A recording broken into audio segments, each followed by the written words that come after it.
اسكت العنبان مظاهر. Okay, so I mean, the first, I'll address the second point first. I'm not a moral absolutist. So when you say stealing, I'm like, what does that even mean? I mean, it's cultural. So I mean, you might consider it stealing. Jamaicans, in Jamaica, you have a saying that find your ski first. I mean, so it's all relative. But I mean, on the earlier point, you should know from working in corporate, don't listen to the CEO. Don't listen to the CEO. The CEO, he's either selling something or trying to present the image. You listen to the engineers. So I mean, I don't. I mean, I pay attention to what Dario and Sam and that guy from UC says. I mean, because I mean, it gives you a visual of what they're trying to do. But I listen to the engineers. I mean, the guys actually read on AIC here, like Demis Hassabis and Doug Hofstadter, um, Matt McCoon. I mean, so I read the engineers. I mean, I don't want to stand 90% of what they say, but I mean, they're a lot more authentic and a lot more.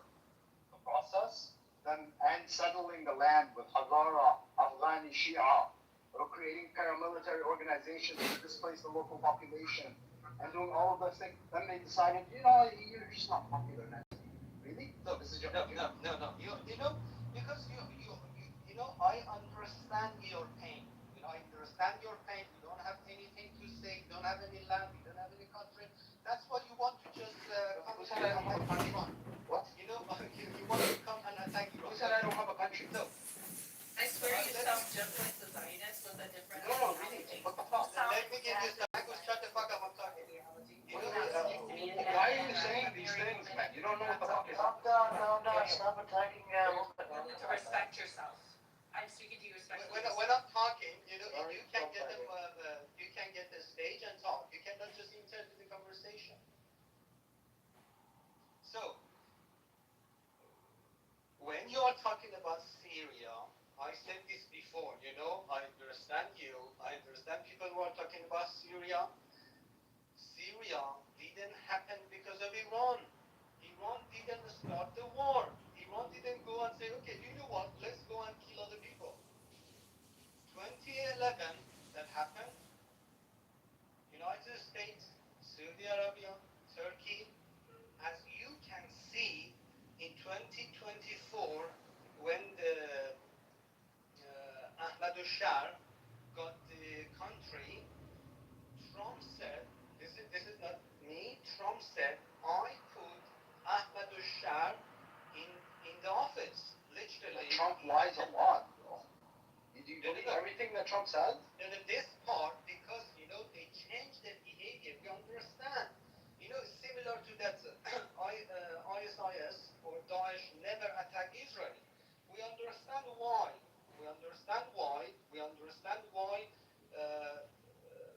Ahmad al-Shar was United States agent in the region. So what happened in 2024? It happened in 2011. In 2011, they wanted to do same and put their agent in the office. So are you trying to tell me Riyadh al-Assad was an American agent? No. Assad was in the office. No. In 2011, hold on. In 2011, who was the leader of the opposition? I have no clue, honestly. Okay, so how are you saying that they wanted to put their agent if you don't even know who the leader of the opposition was? I don't need to know the name. I know the you don't need to know the background. You just make accusations. I know the history. I can't.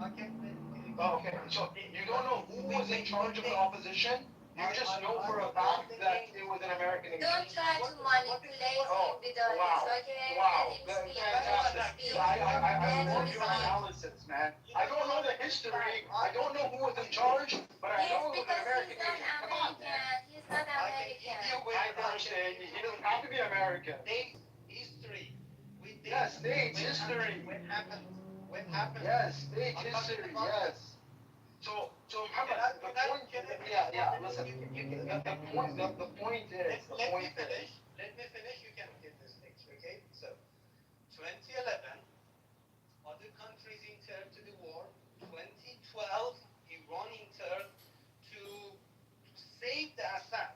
Nobody. It was 2011 that entered established, No, no, right? no. And we corrected you earlier. Yes, it was No, no, no. 2011. 2012. Go and Bro, it was 2011, bro. Come on, man. honestly, go Well, and they jumped Honestly, in it's immediately. 2011. They jumped in check. immediately. Search it again. Okay. It's 1910. It's 1910. Oh my God. Come on, stop trolling money. Yeah, so we established that, so Muhammad, without getting into the details, so we've established that Iran committed war crimes, right, and supported a genocidal regime in Syria, right? Of course no. Of course no. Yes, they did. They supported Of course not. Bashar al-Assad regime. This was a genocidal regime. Yes, they didn't support Bashar al-Assad. Who was legal regime there? Who was legal? Doesn't matter if they're a legal regime. They're still a genocidal regime. Israel is a legal regime that doesn't. Israel is a legal regime that. Israel is legally the regime in charge. That doesn't mean they're not committing genocide. In Somali and Somaliland, who is legal? It doesn't. Legal regimes can still commit genocide. You know that, right? Who is legal? You know, Dude. based on Legal regimes, even regimes, legal regimes that are internationally recognized can still commit genocide. Do you know the meaning of genocide? No, I don't know the meaning of Yes, genocide. yes, we do. I put the link in the chat. It was 2011, Muhammad. You keep going to 2012. Yeah. So we've established that Iran has participated in and supported war crimes in Syria. Right? You don't want to say genocide, that's fine. Iran did not participate in. Really? Qasem Soleimani did not do anything in Syria and Iraq. He's trying to blame Iran instead of Israel. This is your technique. I believe. Listen, no. It's not my technique, Muhammad, because I blame Iran and Israel. I think both of them are bad. I think both of them is under attack. both of them have a territorial and imperialistic ambitions on Arab countries in the region. You know, Both of you. So don't tell me I'm a Zionist. You are 100% Zionist.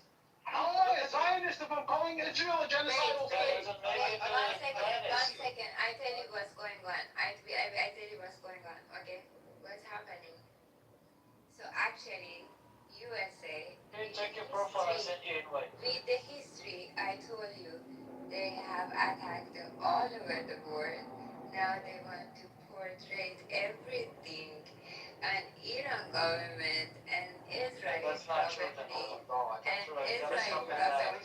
So we are the bad people and we see each other. You understand? And this is the scenario, Muhammad. Okay, this is what's going on. Listen, what's going No on? sense, Tentora. You make no sense.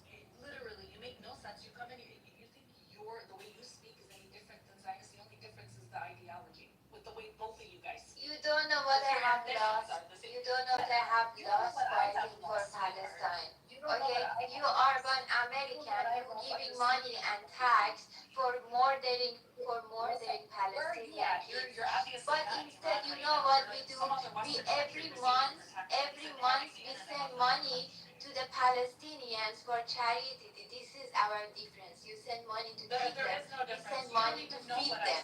Absolutely nothing about where I come from. Okay, so you're obviously somewhere cushy in a Western country using their internet. Somewhere. I am not in Western country. I am not.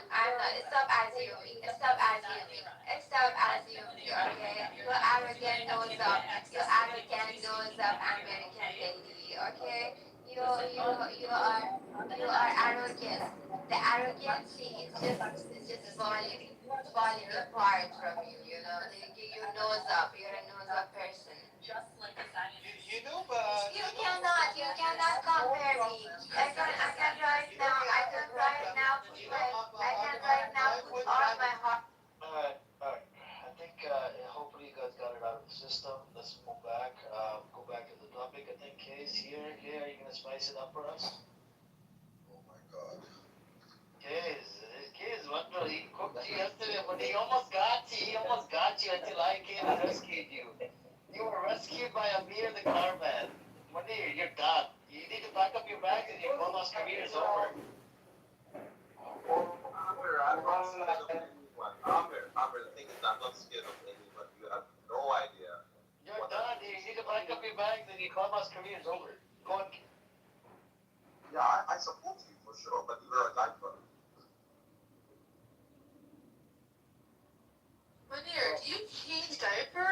elderly people? Because I think you have an obsession with diapers. Listen, he wants us to be like social service. He volunteers at the local, senior aid center. And then he asks to be put into the, I guess, the work that has to do with diaper duty. Yeah, well, it's a job. Nobody wants to do it. He's willing to do the job. And he does it without gloves on. I mean, he does it with bare hands. Thank God. So you do agree that Amr is a... No, I don't agree. I just think that because you hear his age, that you make the assumption he has a diaper, that you wish he had a diaper on, then you fantasize changing his diaper. It's really creepy, my dear. Can you Do please you stop have a that? It's scat really gross. fetish? Yeah, listen, the thing is, Muhammad and Tantura, like it or don't like it, the vast majority of Arabs have the same opinion that I do. Of course not. You can sit Yes, here because now,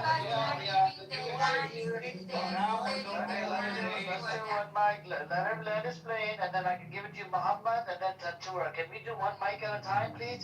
We can't even understand what the fuck is going on. Go on, Benyada. Yeah. yes, So you can just sit here give it to debating, Tantura, please hold on. Go on, let Benyada finish. Yeah, so you can sit here debating from now until the end of the day, trying to convince people that you're so much better and that they are the great Satan and you are the angels. You can try to do all your, Iranian Hasbara, but the problem is that most Arabs are recognizing the truth. Most Arabs recognize that Iran is a threat and Israel is a threat, right? Most Arabs are not Zionists, but most Arabs do not like Iran. Okay, wait, hold on. And yeah, you just put Israel and Iran as a threat equally. That's kind of BS. But yeah, From a Syrian standpoint. yeah, no. You said all Arabs. You said Arabs. I said most Arabs. I know, I said but that's most not Arabs. true. Most Arabs, Yeah, but it's true. they hold on. They view Israel and Iran at the same level of threat. No, not necessarily the same level. Don't put them on the same sentence. Every country, I did not say that. I know. I did not say that. Let me correct you. I said most Arabs view both as a threat. Yes. Not necessarily the same level. I know. That's what I said. Hold on. I said do not put them on this. Don't place them in the same sentence at all. No, They we don't can't belong in place the them same in the same sentence. sentence. They do belong in the same Every country has a potential of threat. Potential of threat. Is it anywhere near Israel? Fuck no. Yes, it is. No, it's not. Yes, in the case of Iran, yes, in the case of Iran, with regards to Iraq, Syria, Lebanon, the Gulf countries, Wait they have actually committed more atrocities. Wait a minute. Hold on.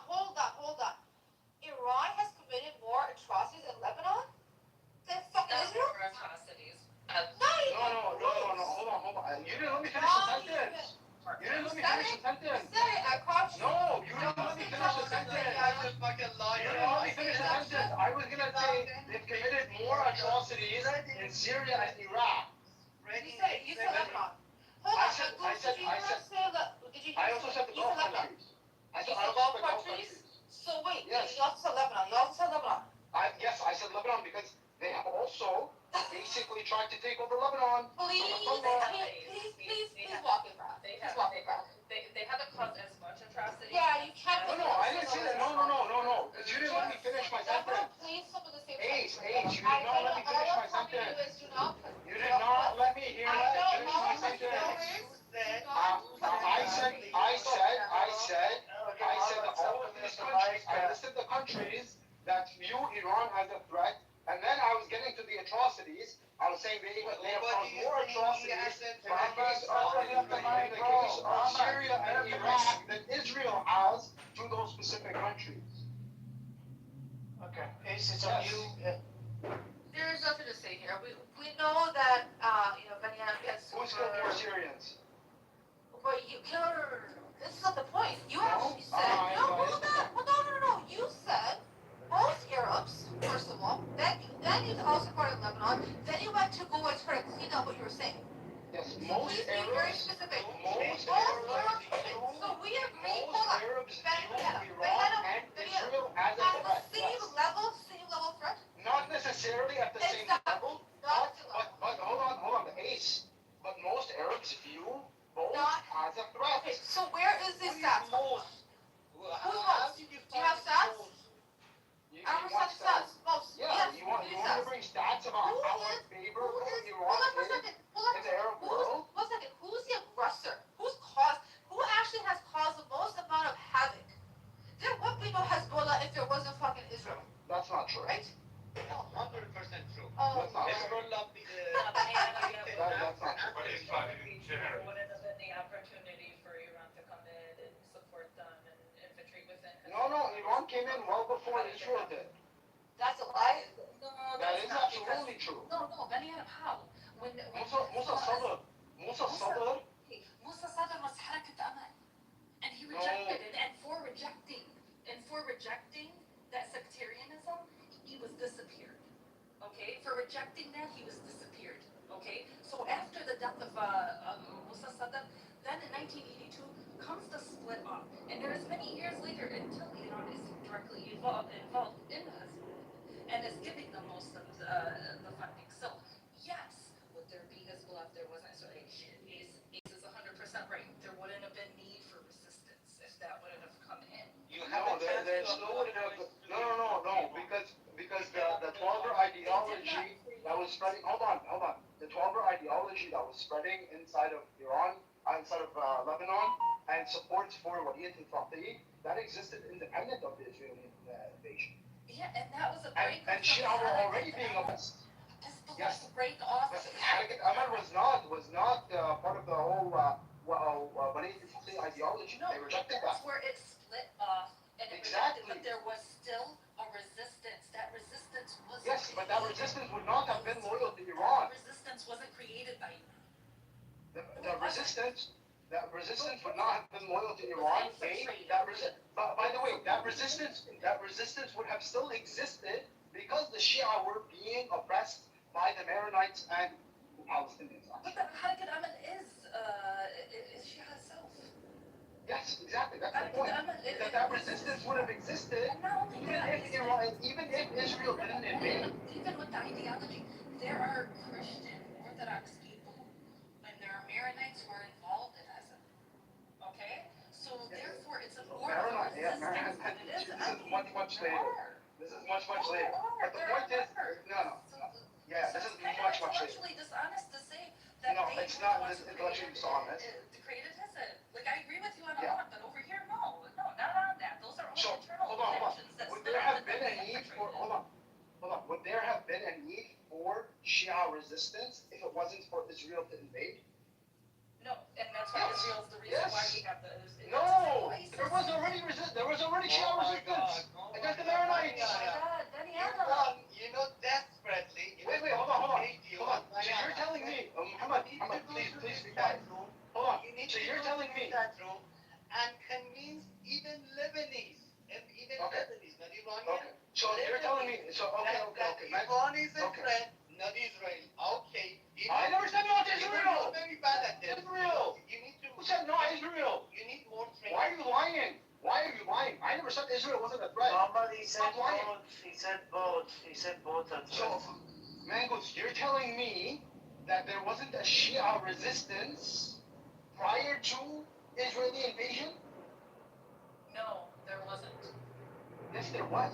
There wasn't. They were Yes, who was the one who stood up against the Maronites?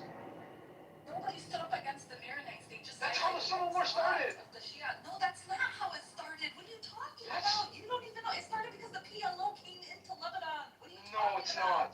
Yes, No, it it's is. not. Yes, it No, is. And then it broke that's out not true. factions of who was going to work with Israel to kick them out and who was defending them. And then they That's all not started true. fighting That's about not the true. resistance. There was a coalition of every single group that wasn't a Maronite against the Maronites. There was the Shia, that's not the Civil Sunni. War. Yes. No, it's not. Yes, that's how the Civil War started. No, it's not. That's not. You know, the Not person really? who- Yeah, because I'm a person who lived during the Civil War. Doesn't Okay? matter. So don't tell me. Don't tell me what's going on while I was feeling it. Please. Yeah, first of all, you probably weren't born when the Civil War started. Yes, I was. I was born 1982. When the Civil War started, From 1982 to 1987. Okay? So don't Okay, tell me you were a nothing. baby? I You were a saw baby? people. I saw people. Yeah, I remember everything. Are you out Yeah, of your okay. mind? Okay, even if you lived through it, that doesn't mean you know everything about it. And I know about it because I studied about it. That's that's I a know that's a that because I fallacy. have That's a, family who were killed within it. even Okay. if you have family that were killed, that doesn't mean you know everything that happened. I can bring You up don't know sources for you anything now when it came to to show this. you. Bring up every I source can bring you sources right now to show you that every group, Bengals, hold on a second. Hold on, hold on. Bengals, I did look it up. Here's a source that says there were Shia militias prior to Hezbollah becoming into, the militia. prior to the Israeli invasion. Yeah, there was Harakat Yeah. not Yes, prior. Yeah, that's what I'm saying. So prior to the Hezbollah thing. Prior to Israel invading, there were Shia militias. Yeah, prior to Israel invading. Every area, every region had their own little, because we didn't have anything centralized at that time. I understand, but his point, hold on.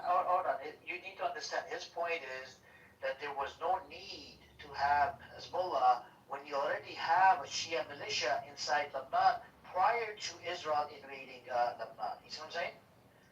It's very simple. There was already a militia there that was protecting and defending Shia rights inside Lebanon. No, Amir, Benny Adam's not saying that. Benny Adam's saying, no, that's not his argument.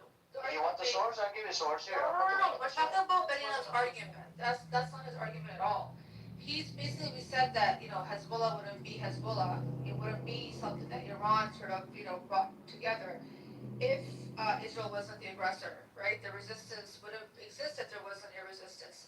He's not saying that, the Shias would have already, these groups would have already existed and there's no need for it. Yes. That's not, he's saying that even if there was no Israel and those actions never took place, there would still be a Hezbollah backed by Iran, is what he's saying. So Benny, the way I look at it, right? You do bring up this point all the time that it was for the big Wilayat al-Faqih. Sure, we can say one of the reasons was Wilayat al-Faqih, but there was other reasons as well. We can't deny the other reasons for it, right? The other resisting against the occupier, and Iran made Hezbollah more stronger than the other militia, right? That had more weaponry and more funding and training by Iran to be able to resist against the occupier because they hated Israel. What do you think about that? You think that's a better argument to make? Because I don't necessarily disagree with you, but my argument is that there were Shia paramilitary forces that were established prior to the invasion of Israel. I understand, but those are small. Those are small. No, some of them were actually quite sizable. No, they were small ones. They were only a They were not funded. They were not heavily funded by Iran. Hezbollah. No. I never said that they were funded by Iran. Yeah, but you need money to be a fucking militia. You need Not that much. Not that much. Militias, there was Maronite militias, there were militias of socialists, there was militias of what's it called? Of communists. Everybody had their little group, little armies. They weren't anything serious. They were just all in their region. They were serious But enough to to say- start a civil war. Because of what happened. Because Over the disagreement on what to do when the PLO came in. no, Yes. that's not true. Oh, hold on a second. Okay. Let's rewrite history. Let's rewrite history at this point.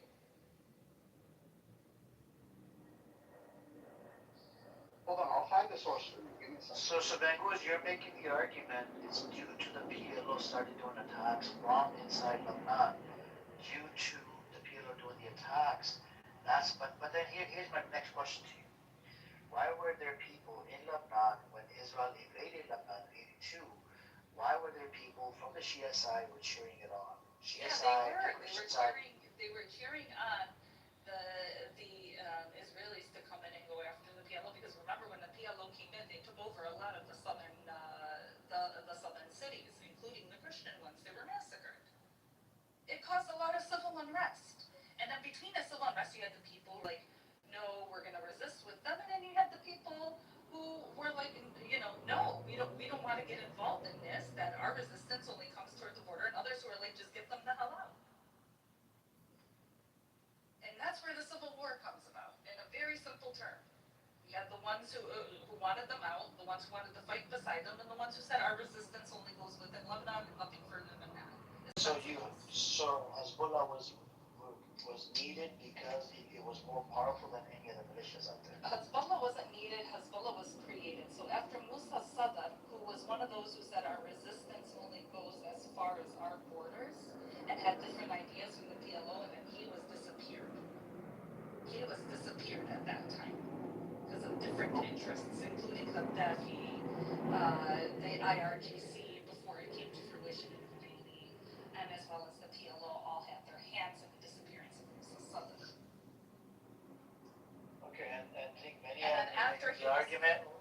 after he was killed or disappeared, because even till this day there's arguments whether he was still alive, whether he was disappeared, whether he was killed.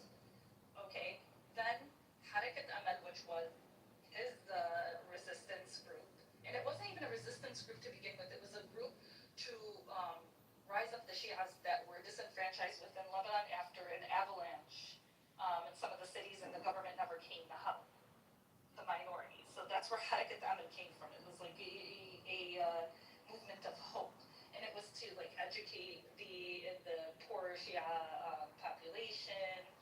Even the Shah of Iran was donating in order to get the education across and to start businesses. That's how it started, and then came the invasion, and then the resistance to the invasion. And after he died, it factioned off, and then Hezbollah became. Because Harakat Amal did not want to, play by Iran's rules. So there we go, splits off.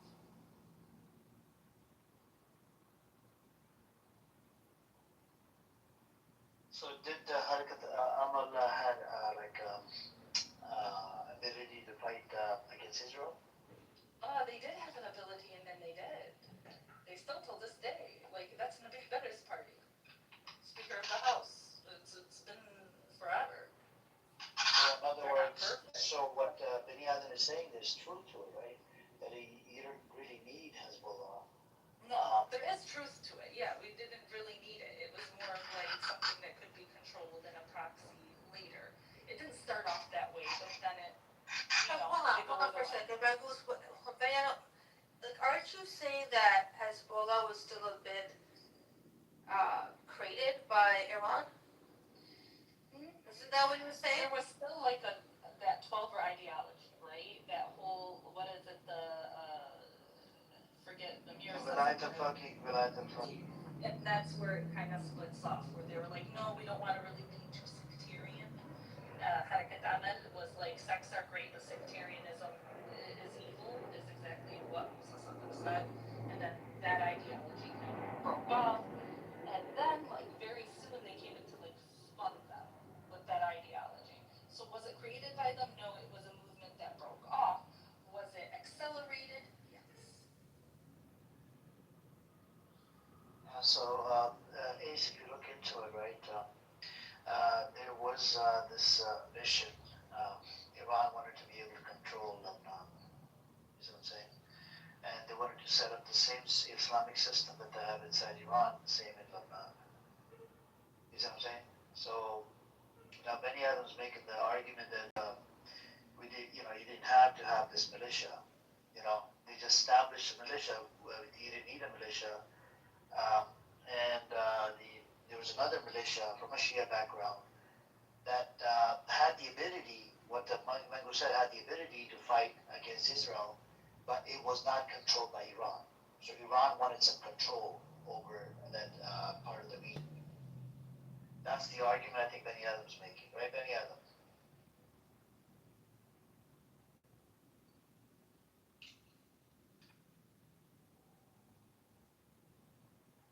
Benny Adam is checking with Israel to see what he's saying. He needs to say. So, Muhammad, can you please stop calling him? He's not a Jew. He's Christian, by the way. And he not only hates Zionists, Muhammad not only hates Zionists, he hates the Jews as well, by the way. He's anti-Semitic. Alright? Anyone, Amir, who is saying Iran and Israel has same threat to Arab war. That's his opinion, Muhammad. I can't suppress his voice.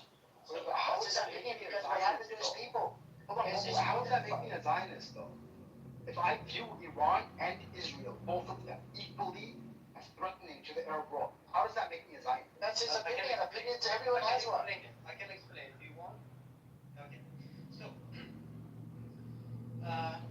just imagine you are in a war with Israel. Yeah, you can see the topic of the conversation. Iran war. Iran is under attack with United States and Israel right now. Yeah.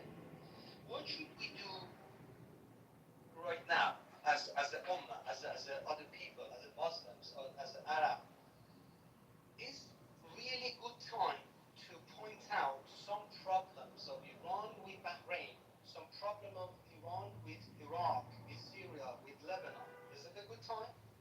Iran is under attack. I've been making these arguments well before this war started. See? Well, how many And- sound like a Zionist you need to- right now? Like, is it, you know, the Zionists say that, is this a time for Jews to be saying that Israel is wrong because we're at war? These are different ideologies, same talking points. So do you think this is a good time then, Mangoes? Do you Yes, think this any is a good time time? is a good time to say this is not right. The present is a good So time to you- point out that this is not right, this is not okay. Okay, Yes. just imagine. Yes. Okay. It's a perfect time. Any time is truth, it doesn't matter what time it is. Of course. That's it. But I have one question. Just imagine your house is under bomb. Yeah, they're bombing your house. Okay, what is my duty right now? To question you, to say, Mangoes, what is your religion? What you have done? What was your sin? I need to your true face. Or first of all, you need to save Mangoes from this motherfucker bombing, and after war, you will come back to the table and talk about history, which part Iran did bad things, which part Iran did good things. So what you're saying is make a deal with the devil and pay later? Is Of that course what not. you're saying? Of course Because- not. Because that's the thing, if somebody has me at You didn't get gunpoint, the in your own analogy, someone has me at gunpoint, and they say at gunpoint, if I'm gonna save you, though, I'm gonna take your firstborn daughter, but I'm gonna Of save course you at the same time. You're basically saying that I have to kowtow to, your saving comes with a price. Your saving comes with something I have to pay to you. No. Which is loyalty, which is subjugation, it's the same thing. No. And that's what we're gonna stop out with subjugate. Can I talk? Can I talk? Go ahead, because you keep incriminating yourself the more you speak. Okay. So, I understand your pain. You know, you have a lot of pain, and this is a very good time to take a revenge on Iran. Yeah, you can go ahead. I can guarantee you, all of you here in this chat, Iran will win and already won the war, keep the United States ass and Israel together. Iran will be much stronger than, and it will be 36,000 years over there. You cannot challenge huge, big nation. This is the reality. What is my point? I'm saying Iran is not there to taking over anything. We help Lebanon. You got money, as you mentioned, for your education from us. No. Now you're coming here blaming me? During the You Shah, mentioned there was education and how much did money increase Iranians the- spent in Lebanon. Those were our money. You are blaming us. You got an blaming army. us. You got an army for that money. Iran You is got an under army attack. for that money. You got Iran an is army. under attack right An now. army that started wars that I lost my house, I lost cousins, I've lost family, I've lost everything. You lost cousin. Yes, I lost because of family. Israel, Yes. not because of Iran. Yes. As you mentioned. Yes. Iran Because didn't they start have a this. militia that you guys directed to get involved into this shit ass war. So just imagine if Iran doesn't exist. Just imagine if Iran doesn't exist. Do you believe Israel would let you go and they didn't kill? They didn't take land? Do you think so? Just imagine. There is Who no knows? Who knows? But why? If you Who were knows? You cannot see the Okay, then why didn't you give the money to the Lebanese You army? Why cannot didn't you give the money to the Lebanese You government? cannot see Why, the when it was pattern. going to the Lebanese government, You you had to cannot create your own see the pattern. militias? No. They went to You're not Gaza big brother. You're not For here to your save us. You information. want your Mango. payback. for You want it for your a reason. For your For information. your own They interest, went- not for the they- interest of the good of the It's- people. it's The wrong. figure There is a similar ideology. materials could have been It's made wrong. into an awesome apartment What is the complex with benefit the of mall as well for as Iran? What stores. is it? What do you mean? It's strategic benefit. So what is it? What It's which is strategic it? benefit. Yeah. So the benefit is, so Iran had a like a long long-term strategy of reaching the Mediterranean, right? And this is why they No, wanted Iraq Iran and is a Syria. huge country. Yeah. Iran is Yeah. in the middle So of in Middle order, East. yes. So if you let me finish. So this is why they also had a lot of interest in Iraq and Syria, right? Because if you can reach the Mediterranean, you can A, cut Turkey off from the rest of the Arab world. B, sell your oil to Europe freely, right? Without having to go through the Straits of Hormuz and Bab el-Mandeb and the Suez Canal. Iran was under sanction, Bani Adam, because Yeah, and under Obama those sanctions got lifted, right? You know, I'm giving Yeah, and under Obama those sanctions got lifted, didn't they? They're partially lifted for a short time period. Yeah, that's true. During the JCPOA. So all the while when they were consolidating their power in Iraq, Syria, and Lebanon. Partially. Yeah, and they were like, had it gone through, had Trump not gotten involved and ripped it apart, it would have gotten more and more of their sanctions lifted. And how long was it that these sanctions were lifted for? What was it, a year, 2 years? Not very long. So it was never. Yeah, but I'm saying what their plan was. Yeah, but I know, but let's not talk about what happened. But he asked why. No, he asked why. Iran had interest in Lebanon. That's not true. If you ask any Iranian, including me, anyone, we don't want to pay anything to Hezbollah, anyone Then why did you for so long? You know, you need to listen to me. First of all, you are mentioning Iran wanted to do this because they want to sell their oil to Europe. Iran was under sanction for more than 40 years because they are supporting Palestine, Lebanon. If they That's not why sanctions started. 100%, you know this, everyone in the planet knows this. If they make a deal with Israel right now, tomorrow morning they will have a deal, they will relieve the sanction. All people knows this. So, Iran was under sanction. 90 million people cannot buy medicine, mangoes. You are lecturing me, listen what you've done to Iranian people Those guys have done cannot. that to Iran. That was the economic sanctions put on by the international community, not Lebanon. Yes, no, it is related. So, Iran helped the resistance group, which Your Iranian sanctions were due to your enrichment of uranium. They weren't due to your involvement with Lebanon or Palestine. Do you believe in this? 100%. 100%. Okay. So Pakistan has not only doing enrichment, they have nuclear power. Are they under sanction? No, this was also with the. They were under sanction before.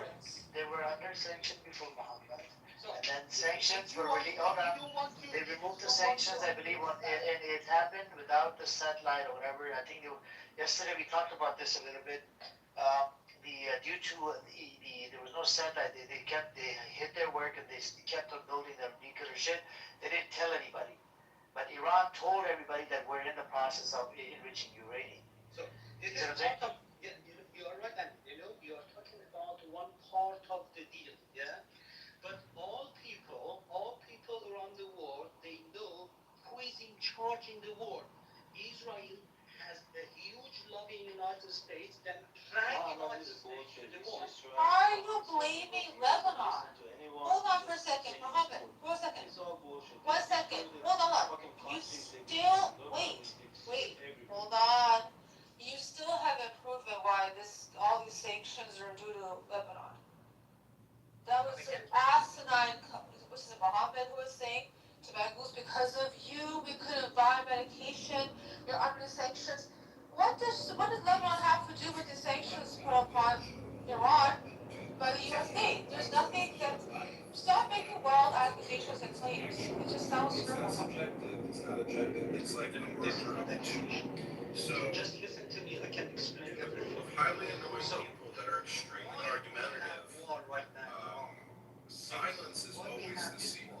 And I can't even Well, imagine it's how many Israel's people bitch have ass. died It has like nothing in the going on. streets because they decided Why to say Israel something has a to problem that happened with Iran? in the street, and that guy happened to turn around and fucking Why get does shit. Israel have problem with Iran? That's the only foot in the fucking door. Okay. It's a superpower that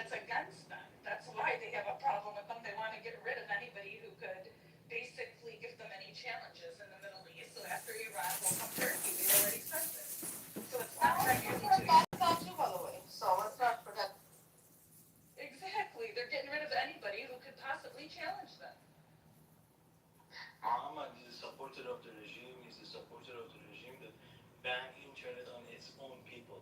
If you find out the answer why the Iranian people doesn't have the internet, then you can come here and then speak. Cool, brother. Hold on. Cool. I don't give two fucks who supports the regime here, who supports. Hold on. Cool. I don't give two fucks who supports the regime here, who supports. You're not gonna shut the fuck up, right? Shut it. I don't give two fucks who supports regime. My motherfucker, shut it. Fucking mother gender. Okay. Send the audience like a little scumbag. Mother gender. I don't give two fucks whether you support the regime or you're anti-regime or Raza Palovitz. I don't give two fucks. I want this conversation to happen in my fucking space. Unlike your disgusting animals that run fucking spaces, they're very biased. Even if you're a fucking terrorist motherfucker, I'll still talk to you. Come in here. Fucking idiot. This is why I allow Zionist terrorist Jews in here as well. Look at, we have one in the audience sitting, Maria. That's a Zionist Russian terrorist Jew. He's there, right there. He, like a little fucking roach. Can't believe this. They want this room to be all one-sided. No, it's gotta be one-sided. No, I want the smoke. I like the smoke. I mean, it lives for the smoke.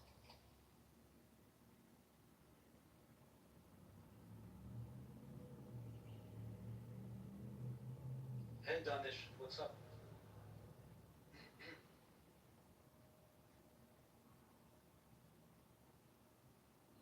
I brought you back up because you didn't want to shut up, cool. It's up to you. If you want to come up, you're welcome to come up and join. Alright, I gotta get going, guys. See you later. See you later. Talk to you later.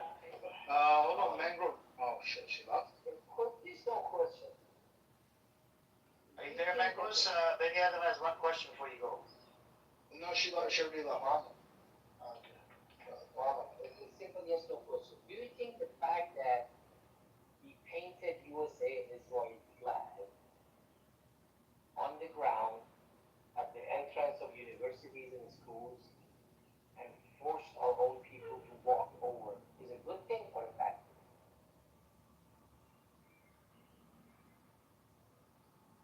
Question is for me, okay? Muhammad on the stage. Yeah, okay. So, thank you very much. Same as always, Kay is here, like a judge, and bringing everyone to the court. Thank you for bringing me to the court. So, definitely no, it's horrible. We shouldn't do this. But who gives a shit? So if there's an Israeli flag or any country's flag painted on the ground and people are stepping on it or over it, why is that such a point of contention? Who gives a shit? Is that a reason to go and try to bomb a country? No. Who cares? I mean, that's sensitive? Israel doesn't care, but I think it's not good idea to increase hate against other people in general. No. Well, wait a minute. Is it inciting hate? What hate is there being incited? I think in Iran, It's a they fact. typically scream like America death to Israel. Okay, so saying death to America, death to Israel is somehow. Hold on. Who's speaking over me right now? Okay, I wanted to ask you. No, listen, I couldn't agree more. But my question is, if you have a thought in your neighborhood, you should not be agitating the thought and giving the thought any excuse. So we should be scared of the thug? Okay, so basically, if there's a bully and there's a thug, and the thug and bully is, robbing your neighbors, beating you up, because they happen to be a bully and thug, you should shut the fuck up and sit there in a corner and let it happen? I'm saying don't agitate them. Oh, wait, hold on for a second. That also makes no sense. No, don't agitate. Hold on for a second. That's like the claim that people make. If she wasn't wearing that skirt, I would have raped her. No. People who are gonna, if it's a thug or a bully, whatever you're gonna call them, they don't need a reason to do what they want to do. They'll make one up. They'll do a false flag if they have to. So they took something so tiny like a flag on the ground. But that's a reason to go and kill 168 girls? I already said I couldn't agree with you. Yeah, but even you saying don't give them a reason is actually cowardice. That's cowardice.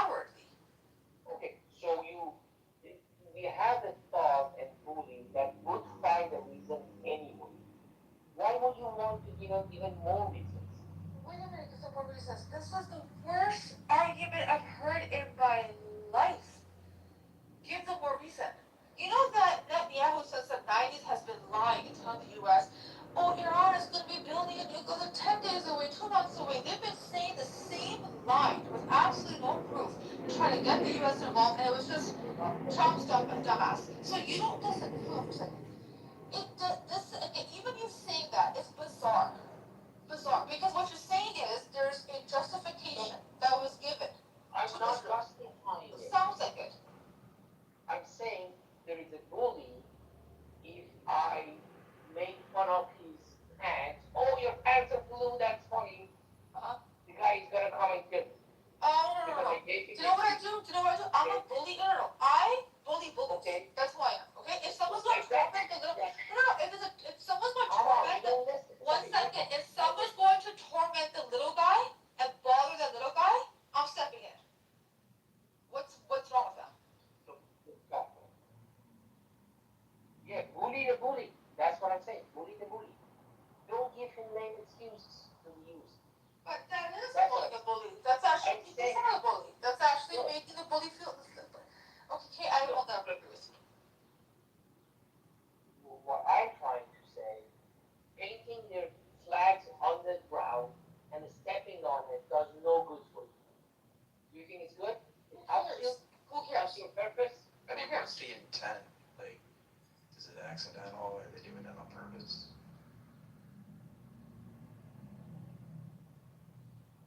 Some sort of a hate ritual. Okay. Paint it on the ground, burn their flag, shout, insult them all you can.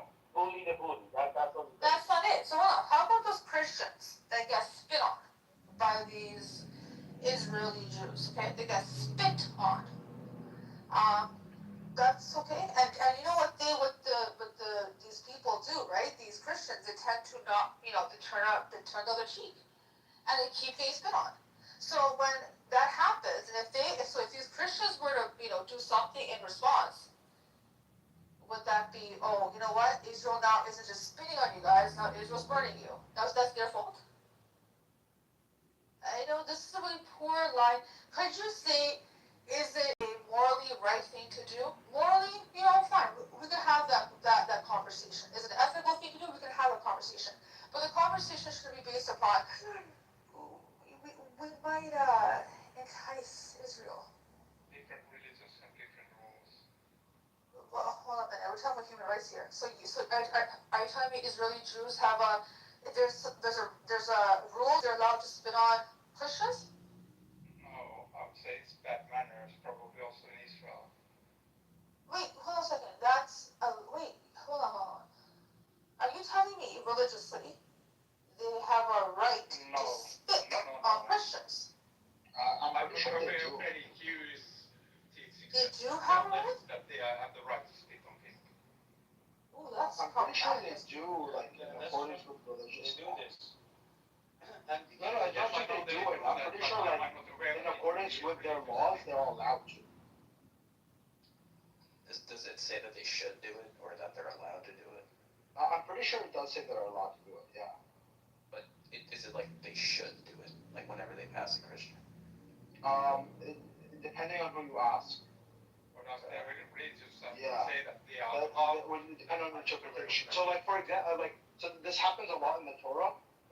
If you read the Midrash, like the commentary of the rabbis, where, like, if God says you're allowed to do something, sometimes they interpret it as they should be doing it. So when it comes to, for example, charging interest on loans, they are not allowed to do it for other Jews, but they are permitted to do it when it comes to non-Jews. If you read the Midrash, the commentary on Christians. So when it comes to, like, if you read the Jewish commentary on that, for example, they will say that it's a mitzvot, it's like a blessing, to charge interest on non-Jews. I'm talking about the spitting. Right? Spitting. Yeah, charging, but if you read the Bible coherently, charging interest is akin to biting. That part I know. I'm talking about the spitting. No, but it's the same principle. It's not the same principle. It's absolutely the same. It's harm. It's insult. I know, but I'm disrespect, talking about right? explicit, right? Explicitly, does it say? I'm pretty sure they are allowed to do it. Yes. Are you aware of any spitting To cause harm. in Judaism? I'm not Well, aware. it would be to cause harm or to disrespect, right? That they're allowed to do to non-Jews. and they, in some cases, should be. Here I would like to note that Christians, at least in principle, are supposed to treat everybody nicely. Yes, Muslims that is true. have also some difference between how they treat Muslims versus others.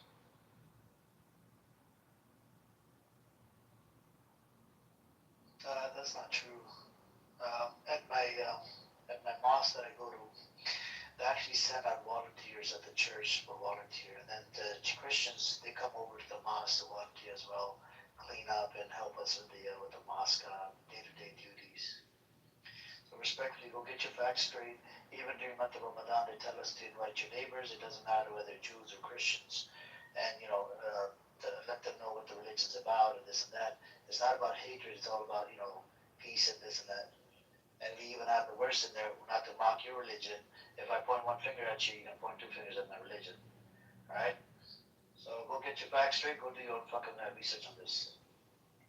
Yeah, there are problems with dhimmis and so on.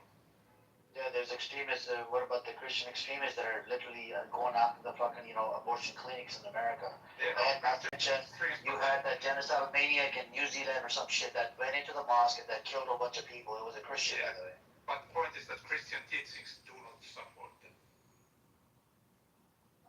Okay, Christians do not support it. Literally, PFLP was a Christian Palestinian movement that resisted, that did a whole bunch of attacks on Israel, by the way. Yes, there are certainly look into Christian that as well. murderers and so on, but the teachings do not say so that you should be murderers. Anyways, we got heated earlier. Anybody else wants to come up? We have Cool. Do you want to come up, Cool? It's up to you. I send you an invite. We can have that respectful conversation because you could not stay mute.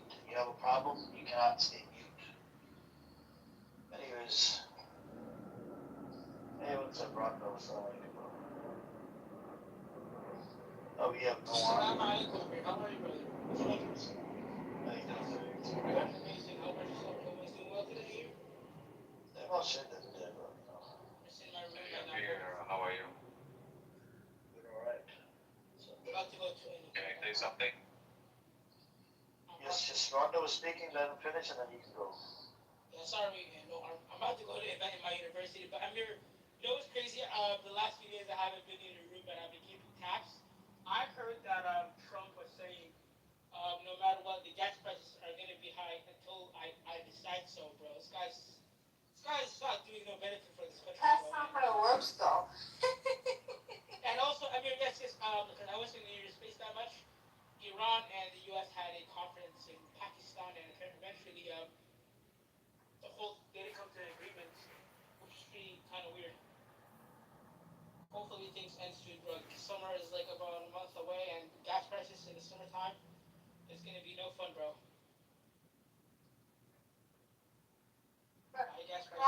Gas prices this is a global market. So these gas prices are gonna be something that affects across the world. This is not just a USA issue, right? So you also know that even after, let's just say, they come to an agreement, the Strait of Hormuz is opened up. I was listening to a political scientist who was talking about the fact that we actually haven't really seen the full effect of this shortage yet. So even when that happens, things are going to be crawling at a slow pace. We're still going to have issues in the time to come. So Trump's fucked this over big time. Amir, can I say something? Sure. I just wanted to mention that Hezbollah has targeted directly churches in northern Israel. They struck the Greek Orthodox Church, and also quite recently, in 2 weeks ago, the Great Byzantine Church in Ria, and there were direct strikes. The rocket fire damaged that church. And yeah, I don't think that they really care about these holy places for the Christian population in Israel. Didn't they destroy the statue? No, they destroyed the churches. Did the IDF destroy the Jesus statue in southern Lebanon? Yeah, there was a soldier who destroyed the Jesus statue, and soldier was punished, and the IDF made a new statue. But this is not the first time, though. It's multiple times. Yeah, I know, but you know what's the difference? That Hezbollah would never come and repair the churches that they destroyed and never apologize for that. They do that on purpose.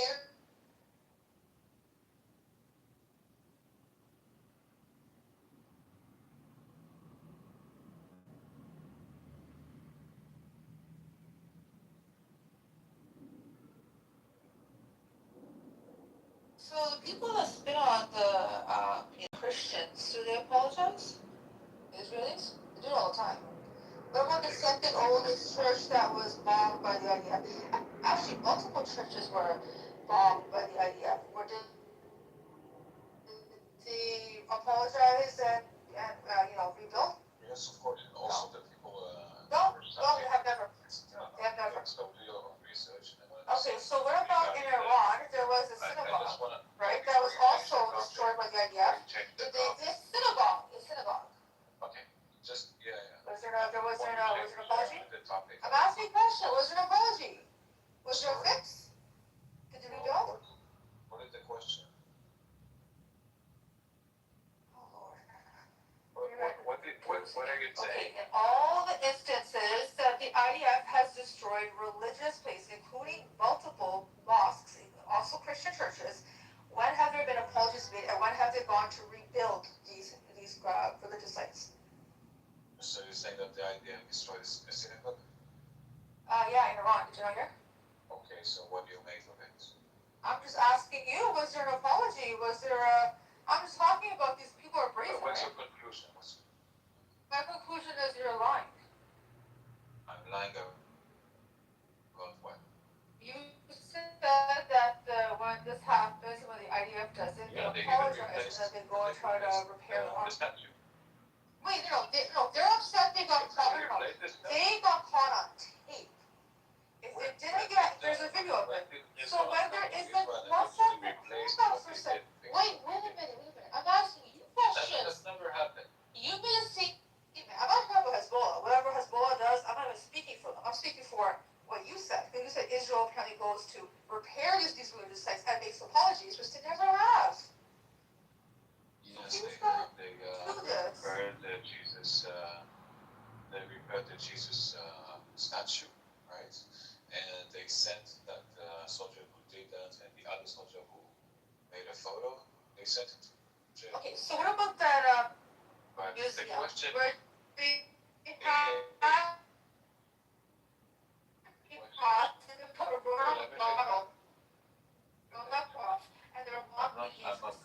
and then after there was a big because it's international. I'm not done. The question is, do you think that Hezbollah would actually bomb these churches? Can you give me? I don't know. I'm asking questions. I said I don't know. Let me finish. Militants to jail for bombing these churches. I said I don't. I answered your question. I said I don't know. I said I don't know. That's what I said. Okay, you don't know, but what do you think? I can't make up an opinion on something that I don't know anything about. Oh, you They don't not think? people, have they? You made a statement, Norm, about the fact that apparently Israel does do X, Y, Z, but then they don't. Yes, they did. They can give You made absolute. And you gave me no evidence or evidence for X, Y, Z either. So that's why I pick you on it. If I'm not going to make a claim. Oh, okay.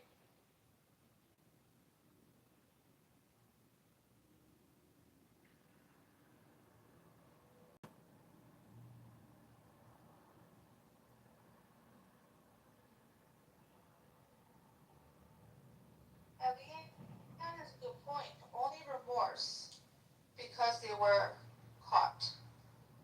That's true. And by the way, what's her name?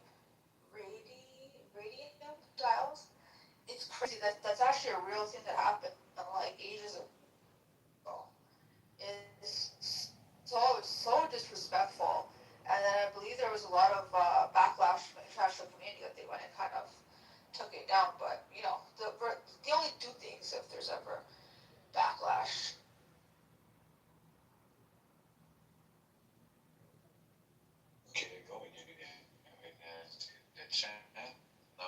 it's your turn to give me the evidence that Hezbollah actually punishes.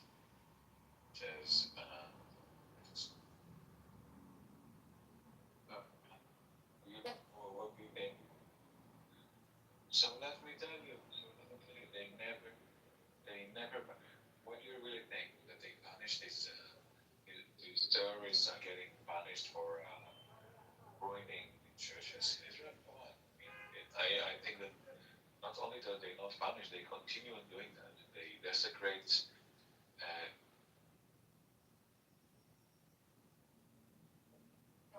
no, you don't even listen to what I'm saying. You're just interrupting. You're just talking over me.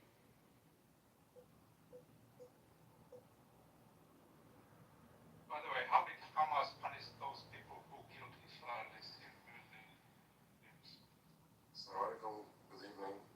Hi, Simone. Long time. How you doing, Ace? Good. How So are what you? is arm? What I'm doing fine. What is no arm saying? Norm is saying that Hezbollah has apparently targeted Christian churches or some sort of churches in Israel, and they won't fix them, punish them. But apparently, when Israel does something heinous, when it comes to religious places, they not only apologize, but they also prepare. I think Amir brought up the idea of caught on tape desecrating, and I think it also was. I mean, it's not. This is. Isn't it true? They only said something because he got caught in his backlash. Of what Israel had done. Yeah. Yeah, about the Jesus Christ statue. Yeah. I mean, what is that? The thing. What so you're gonna be here for about 20 minutes? Why is no arm? What is your concern here?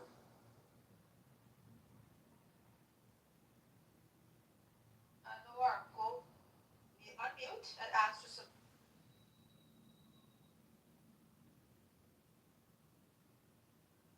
To me, the point is that two armies punish their members if they do something.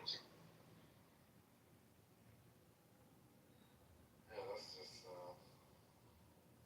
Because I mean, Ace. I mean, the thing about it, Israel has done a great deal of damage against the Palestinian community, both Muslim and Christian. A lot. You cannot imagine how much. And even against Christians. I mean, there are hundreds of Palestinian churches inside what is called Israel today that have been either abandoned and left to rot and fall at their own, converted to synagogues, or converted to restaurants, or just locked and preventing you not allowing Palestinian Christians to go visit. There are just so many of them. This is not to mention the hundreds of thousands to go back to their homes. That is 1,000% true. It's just that Noor made the claim that no, historically, yes, Israel does go and apologize when they do these things, and they do go repair, which is absolutely. Yeah, but that's just ridiculous, I mean, the most, the most sacred city for Christians in the world, that is of Bethlehem. Bethlehem has been encircled by this wall of death, wall of, they call it wall of separation, entirely encircled by the wall on purpose to prevent the city of Bethlehem from enjoying its natural growth, outside the boundary.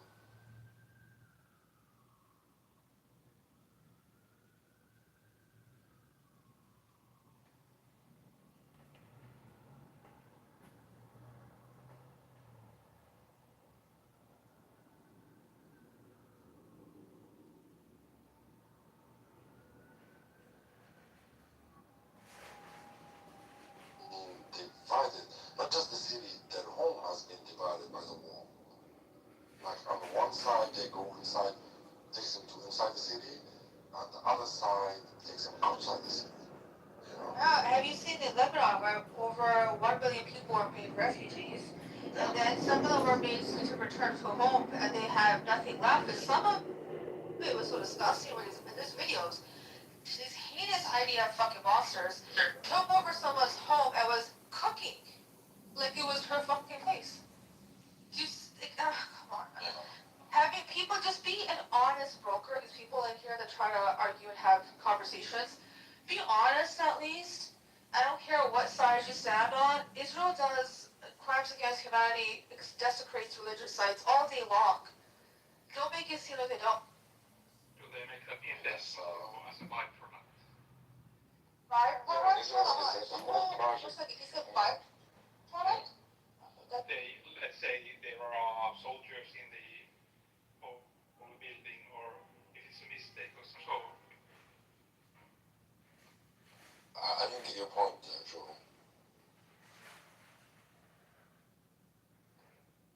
Yeah, okay. My point is only that in war, there are always bad things happening, and it's a big difference if it's a mistake or just a byproduct of the military actions, or if it's intentional destruction of something like that. And what are you referring to? For example, in Israel, in Lebanon, are they intentionally doing something that they shouldn't? They did destroy the Christ statue, and they admitted that it was a mistake and they punished the people. But are there some similar cases in Lebanon, for example, if some individual Israeli soldiers would have destroyed something that they should not have destroyed, and they would be punished or left unpunished? Right. So, I mean, you see, you have, if you want to judge, if you want to be fair, are you an Israeli, Joe? No, I have nothing to do with the region. Yeah. So, I mean, the whole project of Israel is to destroy and weaken the natives of Palestine, mainly the surrounding areas. And everything that has been done there was premeditated, was calculated, orchestrated, was not done by intent, by coincidence. My understanding is that they are intentionally trying to weaken Hezbollah. They are not just weaken Hezbollah. They say, you see, they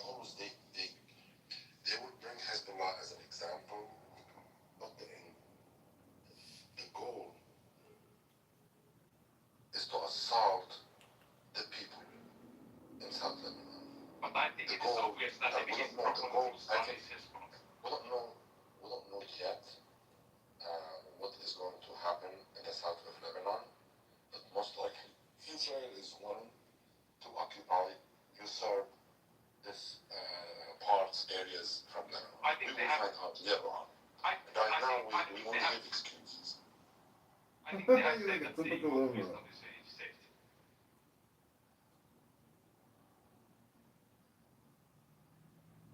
Yeah, I mean, there was. Let's look at Palestine as an example. How myself as a Palestinian, how did I lose my land? Because how did it happen? Did I go to Europe and attack European Jews? And as a result, they came and retaliated and took my land as a safety zone. For us Palestinians, we only possess 10% of historic Palestine. Israel has managed to usurp over 90% of the land. Is it all for safety reasons? And we constitute the majority. If you ask Israelis, they will claim that it's mostly for safety reasons. Of course, if you ask them, they are going to say that, of course. And they have some reasons, I would say that they have. And what can you explain to me the reasons why 500,000 Palestinians perished in Gaza? No, I want to talk about safety reasons. Safety reasons, 90% of Palestine has been expropriated by Israel. Yes. How can you justify this under safety? Yes, but okay, I'm not talking about how much how big control Israel has, but the fact is, from Israeli point of view, as they want to see it, is that they are getting bombs from many directions, from Hezbollah, from Houthis, from Hamas, and even from the West Bank, and that is their argument. Why situation in the. They're getting bombs not from. Now I'm responsible for inside Palestine. Okay, they are missiles or bombs from the West Bank, only from Gaza. They were getting bombs from Gaza, not from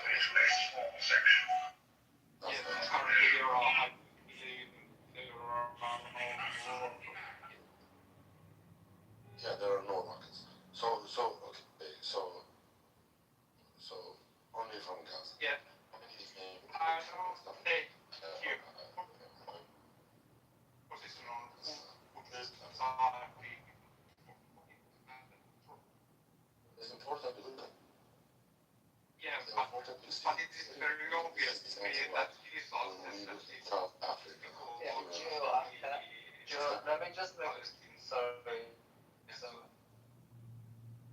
Just one thing. So you cannot, I mean, for you to be neutral, for you to treat both parties at equal footing is a problem. There is a victim and there is an aggressor here. And the same scenario happened, I was going to cite to you, South Africa. South Africa, when black people were under apartheid,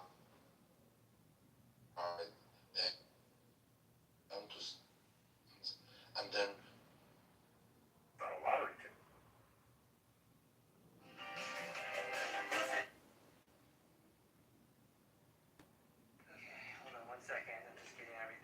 Yes, but there is a reason behind missiles being launched from Gaza, and you have to understand that. And if you don't, you're not going to judge them. You won't be able to see them. but there Anyways, I'm ready. are also reasons why Israel is, I'm ready. let's say, occupied Gaza recently.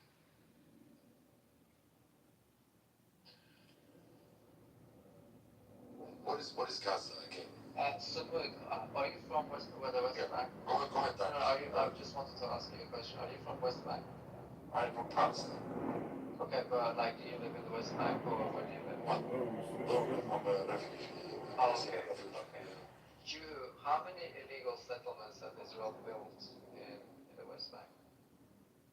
In the Syrians, multiple, some people call them illegal Israelis, those probably don't call them.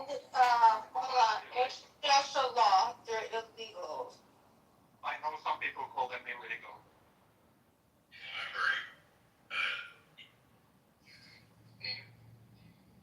Certainly. So international law says that there are dozens, is it hundreds, I think? Well, there is many. There's nine.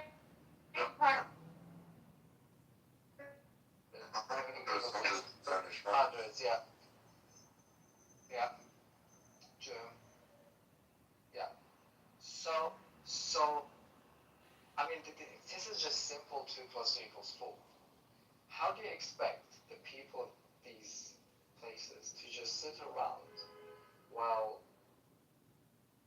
I mean, not by, this is the important part. This is the part that you have to keep within the context when you're having this.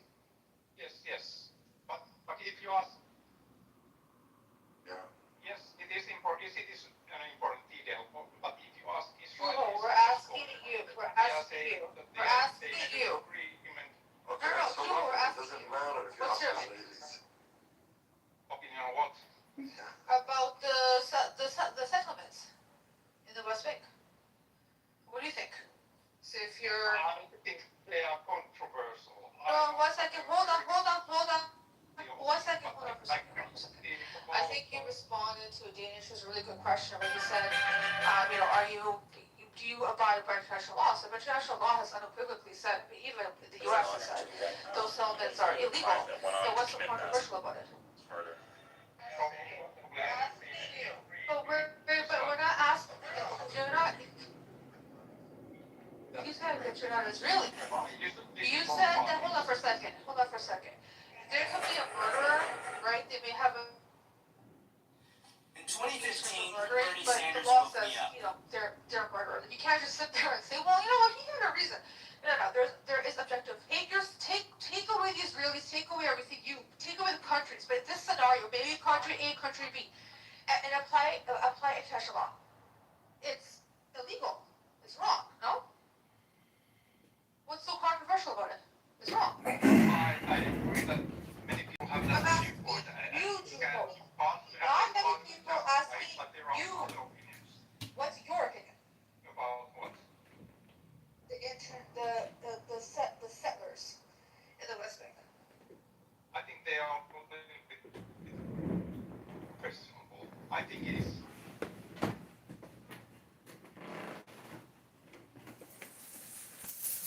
Question if Jews are allowed to live there or not.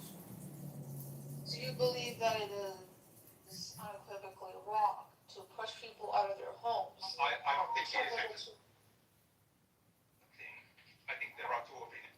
Wait, hold on. I think you are gonna lose arguing with Drew. No, it's not losing. It's just showing that he's just one of these people, what we call them shy Zionists, right?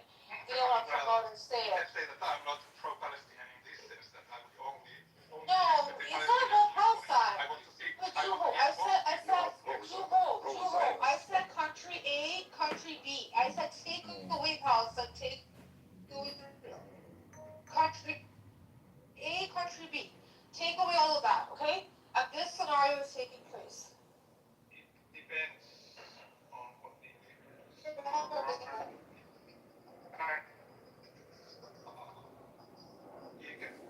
This exact situation, the West. What is the situation is exactly the same as in West Bank, then the answer is exactly the same as in West Bank. Yeah, no, but I'm saying, but this is kind of. The answer is the same. Girl, this is not how this is country A, country B. So take away that. Okay, so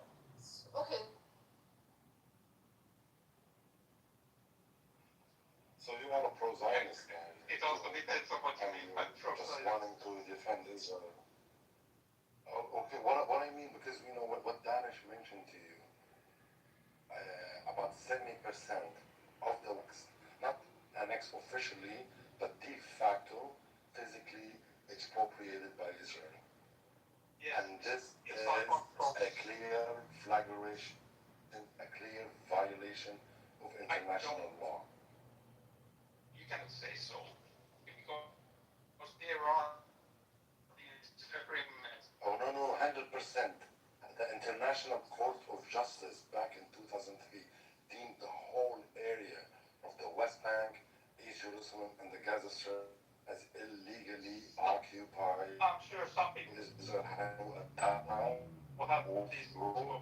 the wall of separation back to the 242 boundaries. Yes. This was by International Court of Justice. Yes, but there are also these agreements between Palestinians and Israel. About Agreements A, B, and C areas. Yes. It was transitional. The ultimate goal is for Israel to completely I agree that withdraw these were from the West supposed to be Bank and the temporary, Gaza but Strip we and have allowed Jerusalem. people. Quite the contrary, what Israel had done, instead of doing that, instead of stealing land and building settlements on them, Palestinians would do anything for us Palestinians. We don't have the big weapons that Israel has. That's why Israel is able to do it. If you're not an expert, then don't talk about the whole thing. Just sit down and just don't say anything. Why are you defending Israel without you knowing the facts?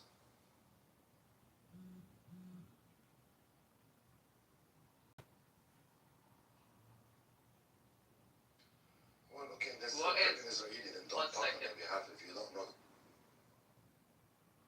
the facts. Sorry. No.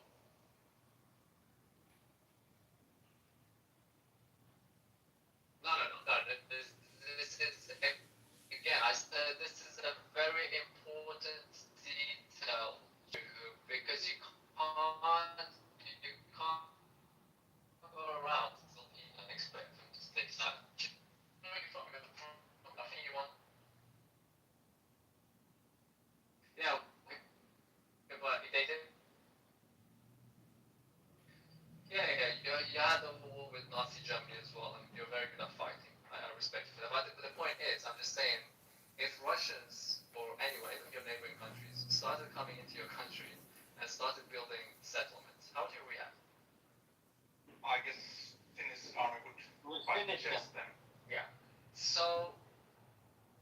is so complicated about the situation? What is the Israeli side point of view about this? What is the justification? How can you continue stealing people's homes, farmlands, water resources, everything, and expect them to just sit down and watch you do it? How? Even you can't do that yourself. And then you're saying, oh, it's relative, because they have like their side of the. Am I saying your name right? Is it Danish or Danish? Danish is the problem. Danish. I'm so sorry. I'm missing her. But Danish, I think you should ask him. October 7th, is it controversial? Is it sort of, maybe, Hamas was okay with it? So what's your part with that one? Is it controversial? Is it complicated? October 7th, well, even if you say that Palestinians and Hamas and Gazans have the right to fight them. Yeah. Okay, I'm coming. Have the right to resist or whatever that is. I think it is gender.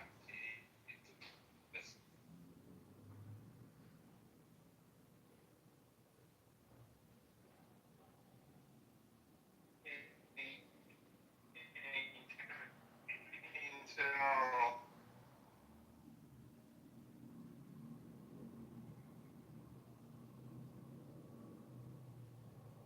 I think I will say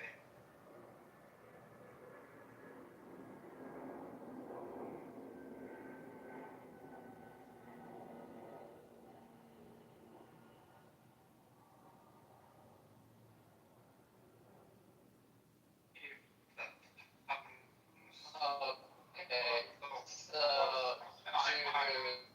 Okay, so you just need to definitely dig in a little bit deeper into this. I think Channel 4, I'm from the UK, Channel 4, BBC, these are UK. I'm not talking about pro-Palestinian. Many people consider that media pro-Palestinian. UK, one second, UK mainstream media. Just go watch Louis Theroux's documentary where he spent some time with, yes. What else do you need to see, man? What else do you need to witness? Let me read this, Joe. But there are other people that says so. Joe, let me read this to you. Okay. International bodies, human rights organizations, classify Israel's control over the Palestinian territories, which is the West Bank, East Jerusalem, and Gaza, as a belligerent form of occupation governed by international humanitarian law. It is characterized by military administration, settlement expansion, and restrictions on Palestinian movements. Legal status, listen to this, the UN, ICRC, and the International Court of Justice consider the West Bank, East Jerusalem, and Gaza under a belligerent form of occupation. What does it mean when a people are occupied under a belligerent form of occupation? It means that those people, or the occupied ones, have the right to fight back with all means they possess. So it is a Palestinian right under Gaza, in Gaza, or the West Bank, to fight Israel with any weapons they possess. It is rightful. Did you know that, Juho?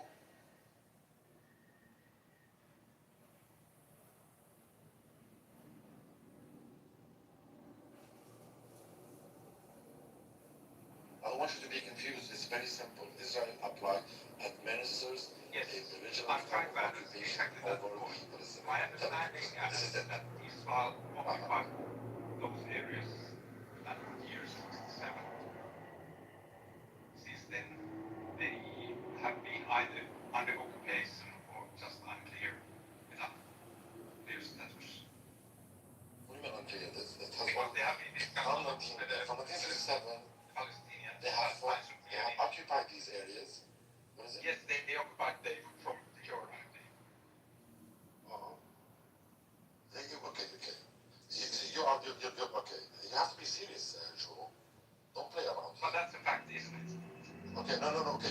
This is a different conversation. We can talk about it. Yeah, but Stop. We're talking about one thing. We're saying that Israel administers a belligerent form of occupation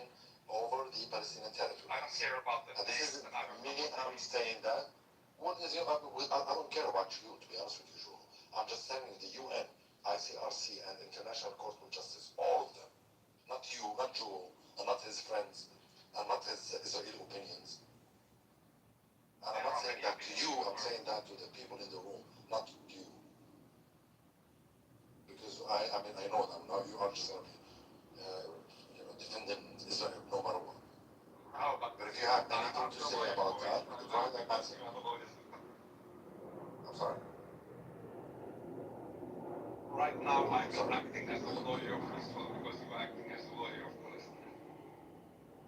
You're not trying to play around. I mentioned one thing to you, and I'm asking you, do you have an answer to that? To an answer to what?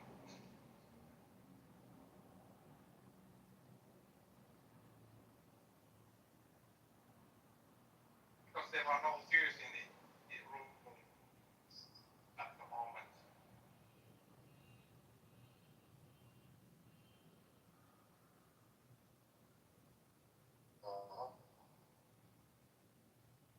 Yes, and there are also Arabs who don't support Palestine.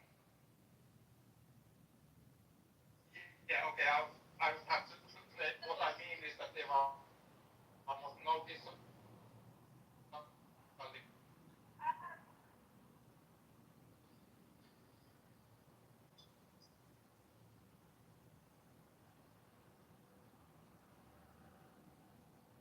Yes, to some extent, I would do that as well.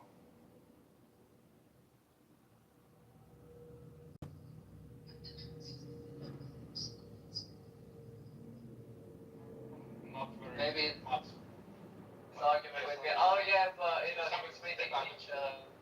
That I think that the reasons why this. So you can be mad at like a public attorney that like represents. Yes, I see myself here as It doesn't mean like they believe in Israel or Hitler or the murderer, it's just they're lawyers.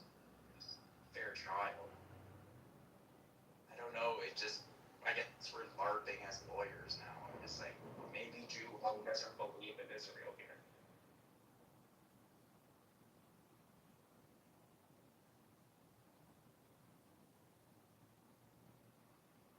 Oh, you say that you don't know enough, but then why would you want to be acting as a representation of Israel if you don't know we are enough? discussing about the Israel-Palestine problem, so my opinion is that we should look at it from both viewpoints. Guess what? I've come in completely unbiased, right? I've been following this for a long time. And no, like I'm a very honest person. I can see where things were done, where within the Palestinian side, some leadership didn't make the best decisions. I can also see where, there's been some parts of where Israel in the past may have tried to be an honest broker, right? I can see that a little bit of nuance. However, when it comes to things that are just clear cut, right and wrong, and we're talking about law, international law, I'm not going to nuance the fuck out of the law. The law is what the law is. So if Israel's breaking the law, they're breaking the law. I'm not going to try to argue against it. I would like to point out that the international law is not as clear as the local law. Local law? So we should go by Israel's laws. Okay, sure. No. So Israel has Local passed their law. country, you have to follow the laws of the country. But international law So the country. is more about negotiations between countries. Okay. Got it. Israel has passed a law that if they go and arrest people from the West Bank and they deem them to be terrorists, and the terrorists could be just throwing a fucking rock at a tanker, within 90 days they need to be hung. Now, if this was in the West Bank, let's just say this terrorist individual or alleged a terrorist happens to be not a Muslim, but happens to be, let's say, an Israeli who's done some sort of crime, that hanging law does not apply to them. So if you're gonna, one second. The Israeli Supreme Court, 2025 September, ruled the way in which the Palestinian prisoners are being treated is absolutely abhorrent. I could put the article in the chat. This is the highest court in Israel. Instead of being starved, there's more than enough reports. Actually, a 17-year-old boy who died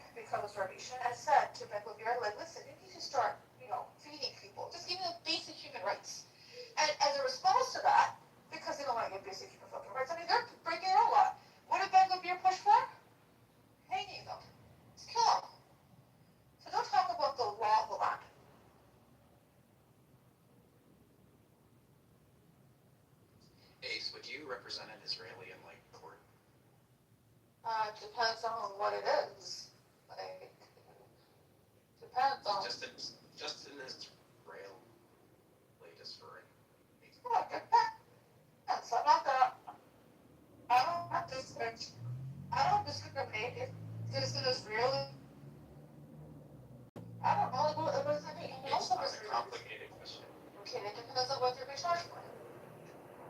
It's just like anything, like I don't know, robbery. I mean, for robbery? What do you mean? I have some Israeli friends actually who are amazing people and girls as well. You're innocent, but Yeah, I mean, I would. Yeah, of course. Why wouldn't I? Depends on. I wouldn't discriminate against based upon their religion, ethnicity, their nationality. No, not at all. But I.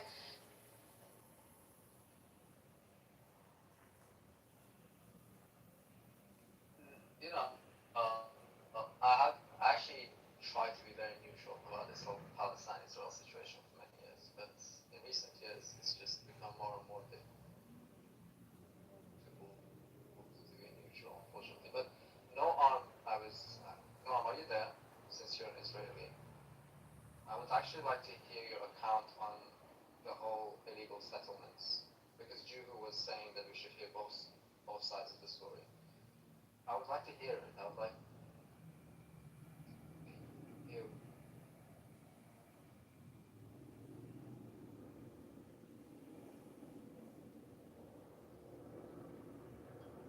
That there is your answer. It's so funny what Laurent has on the picture. He is pretending to be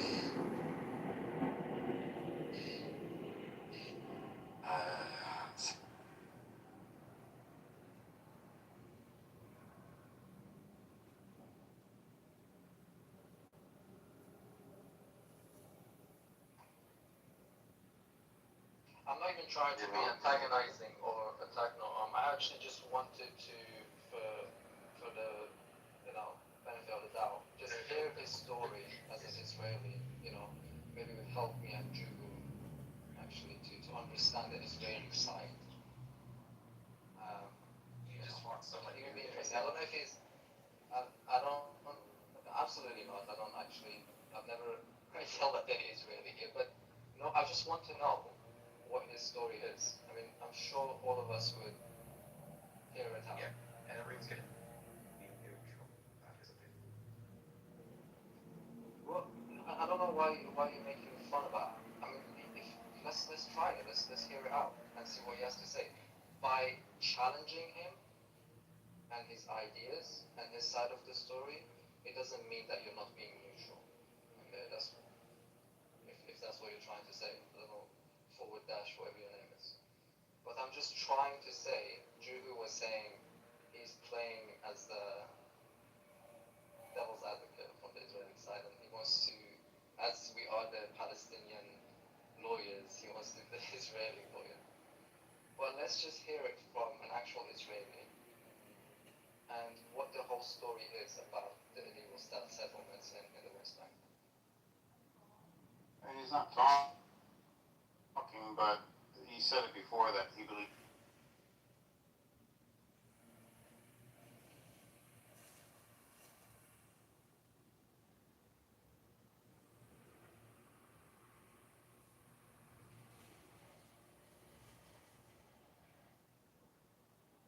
Anyways, silence, I guess. We have nothing from his Zionist. Maybe he's not there because previously he has actually spoken. He's here. Yeah, okay, I'm not able to answer on behalf of Israel or Israelis. I'm asked to answer on behalf of you. I don't want you to speak for Israel. So what is the current question then? Guys, Danish, sorry. Yeah. Is it still about the illegal settlements? Yes. Are the settlements illegal? It's a very important detail that you just don't want to address the importance of. I have already understood. Okay. Well, So what is there to defend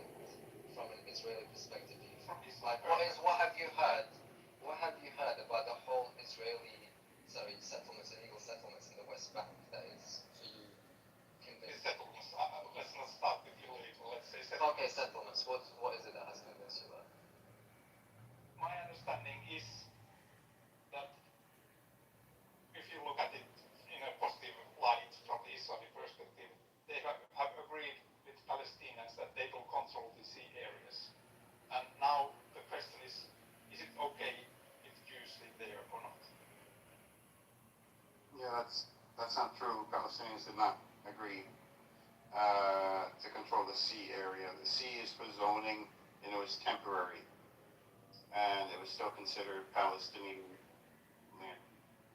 Now it has become long-term. Yeah. So, but he said Palestinians agreed to that. But they did not agree to that. Somebody agreed about the A, B, and C areas. I don't remember exactly how it. That's not. But you just. But okay. Also, agreement said that the three areas temporarily, Israel will have military control temporarily. This was only zoning, not borders, and it was still considered Palestinian land. It was not transferred over to Israel. I don't think it was. There was no Palestinian state. Right. That's what the Oslo Accords were about. They were Right. about going in that direction, not about the. Right. Yeah, I think we all know that. Palestinian country. Right. So this here was Palestinian land by international law. It was recognized by the UN as Palestinian land, and the United States and Europe. More like occupied from Europe. That was in '67, up to '67. But and even before then, it was still recognized as Palestinian land by the United Nations and by virtually every nation on the planet. The United Nations proposed that the area would be split between Jews and Arabs. It was. So it doesn't say, according to the Oslo Accords, it doesn't say that West Bank is Palestinian. No, of course it does. It absolutely does. Yes. Are you telling me it belongs to Israel? I'm just saying that the Oslo Accord. Is that what the Oslo Accord said? Okay. No, that's not true. They don't have to explicitly say. They say the 1967 borders is what they go by, so you know this, Noam. So don't act dumb. And that is. That's it doesn't say that. Okay. It doesn't say it. However, it does say the 67. I give up. You're right. We can move on. No. We can move on. You're right. No Palestine, no Palestinian land. Now we could move on. I'm not getting into this trap with you. Just show the. I'm not. I said I lied. Thank you. So okay. That's all it takes. So the 67 borders. That is Palestinian land by international law. It's recognized by the United Nations, by every European country, by Canada, by the U.S., by 90% of the world as belonging to Palestinians, and it is recognized that these settlements on this land by Israel is also illegal. By about 80 or 90% of the world nations, including the United Nations and the U.S. And the occupation itself is deemed illegal by Israel itself, and the occupation is deemed illegal twice by the ICJ. So if you have an occupation and it's deemed illegal, if you're occupying, then that land doesn't belong to you.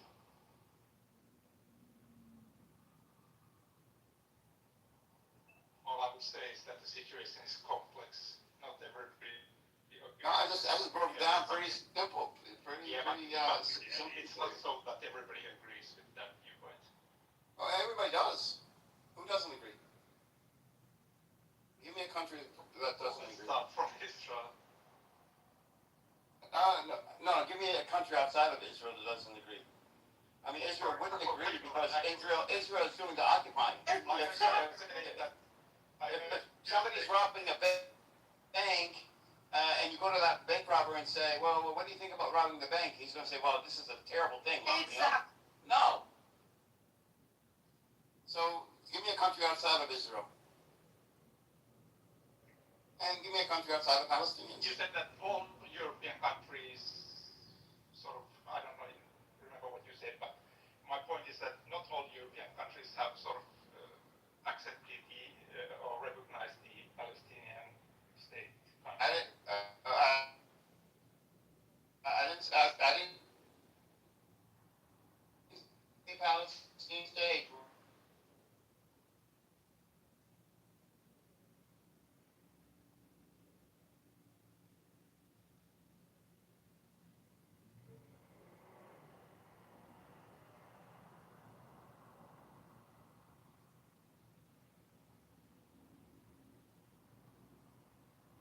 States.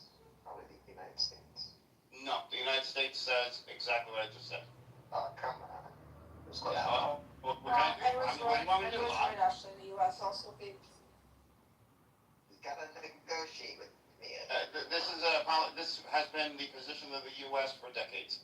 So give me a nation where their foreign policy is that the West Bank, East Jerusalem, and Gaza belongs to Israel. I would only like to say that probably every country has a little bit different stance on this. I'm asking you because I'm saying every country, virtually every country, if you discount these little tiny island nations who may not have presented any opinion, I don't know, but has stated that this land belongs to Palestinians. About 75 to 80% of the country belongs to Palestinians. 65 to 80% of the country recognize Palestinian state. 80 UN nations. Okay, two different concepts, but even for you, break it down below what Ace just said. Okay, about 80% of the nations or 80 nations recognize a Palestinian state. Okay, that's one thing. Okay, now below that, the question was, does the land belong to Palestinians? Not that if Palestinians should or should not have a state.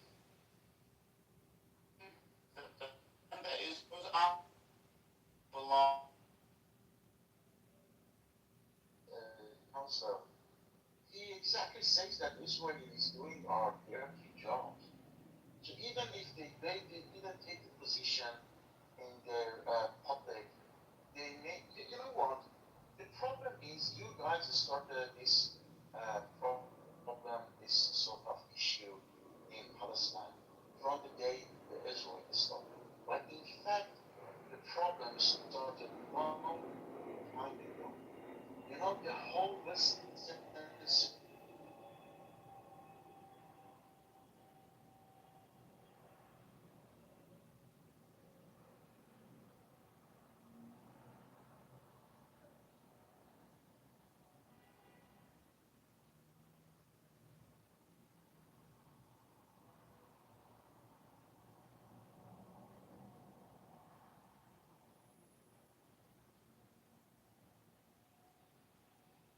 belong to them.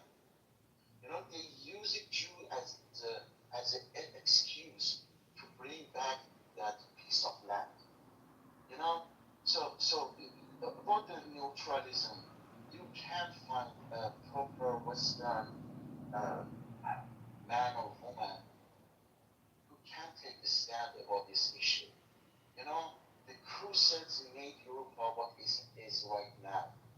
So, you know what? I heard the history from one military man in Sweden that the Marshall Field, the French Marshall Field, when they occupied Damascus after World War I, when they came to the Damascus, the first place he went was in Bani Umayyah Mosque, where Salahuddin Ayyubi is burned.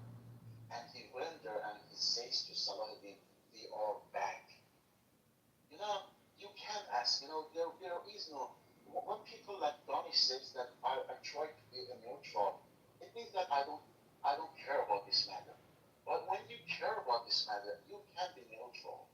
You know, the most honest people, like the judo people, like, they are afraid to express their true feeling about that land. But the fact is this, the most people, European people, there is something on the historical DNA that says that this Holy Land is belong to Western civilization. So we have to deal with that. You know, you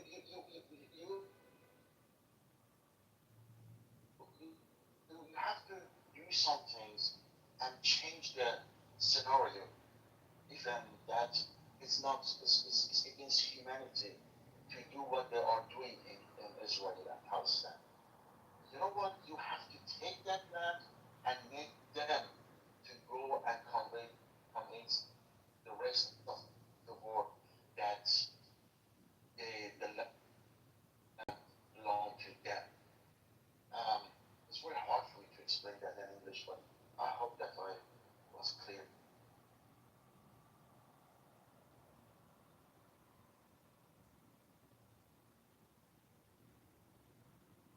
Hear me, guys?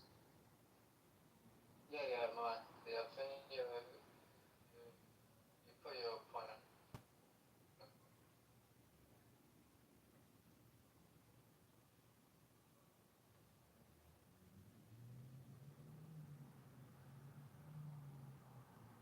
Something he was saying.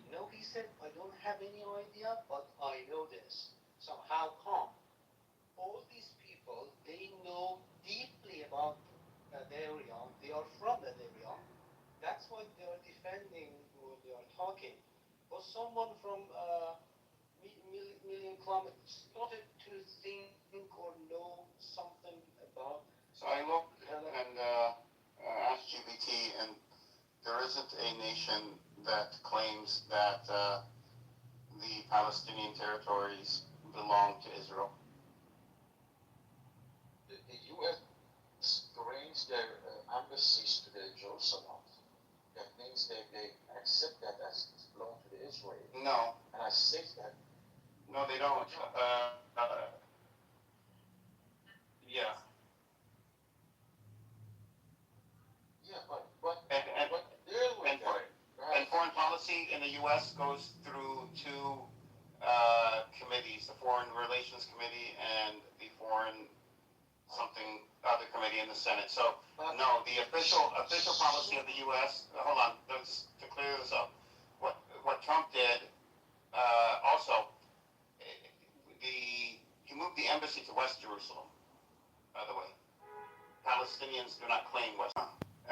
It's a suburb of what we consider Jerusalem.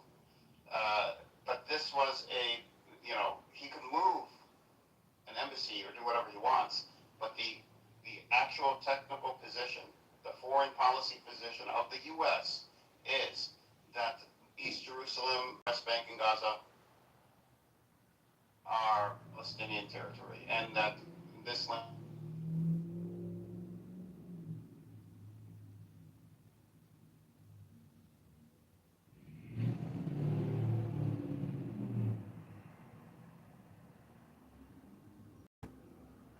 U.S. foreign policy, they don't believe that Jerusalem is belong to the Palestinians.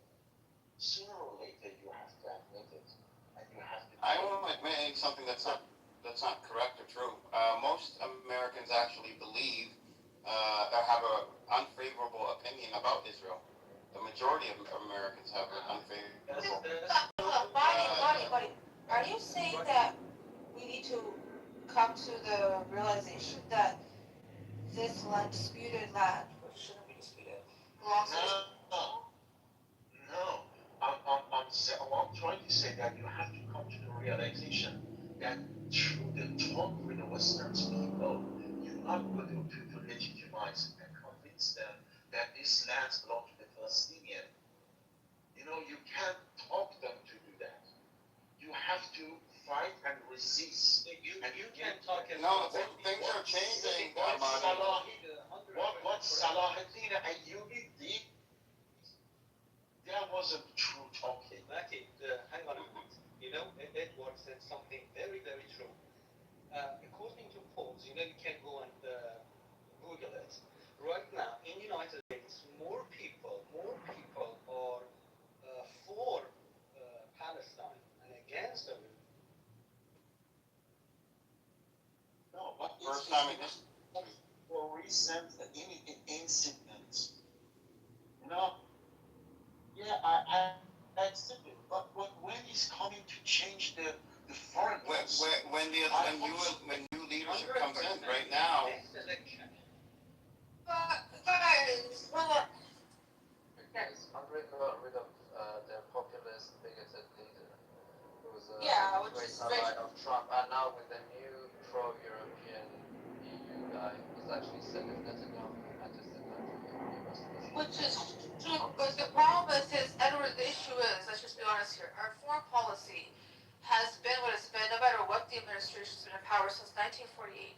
We've been giving these fuckers aid since the inception of Israel. What the sad part is, it doesn't matter if it's Democrats or if it's Republicans. It's just that right now, Trump is just so Zionist.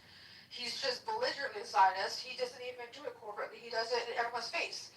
But I will say, because the populace in the U.S., most of us are, have seen the realities of this. When you see, like, no offense to anybody, but like rednecks, when you see them freaking having pro-Palestinian rallies, because I don't want to be disrespectful, but I don't know what else to call this group of people. But let me finish that. The next administration, whoever does come into power, is going to be very cautious. Is going to have to do something about foreign policy because it is a sticking point. And people make moves and change things, being platform when they're out campaigning, maybe speaking about it. Look at Mamdani. That was one of the things he brought up. And he did come in and make some changes, right, in terms of what happens in New York City and this whole, what's it called, BDS movement. So, anyways, what I'm saying is, it has changed. Has it been? No, but hold on. Right now, we're not seeing it because it's fucking Trump. This piece of shit. You know what? The future, pull up. In the future, is Israel will be. Yeah. I wish that change brings my policy. What? When George W. Bush was about to invade Iraq, I witnessed the biggest demonstration in Europe, in London. Right? But the fact was that the politicians didn't give a fuck about this people opinion. They invaded Iraq. Right? When it's come about the foreign policy, when the Chancellor of the Germany says that Israel is doing, when you change the people's mind, they can't change the foreign policy in the country for 20 years, 30 years, I don't know. But I'm very skeptical about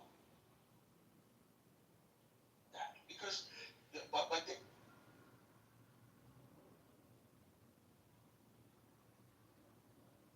their government.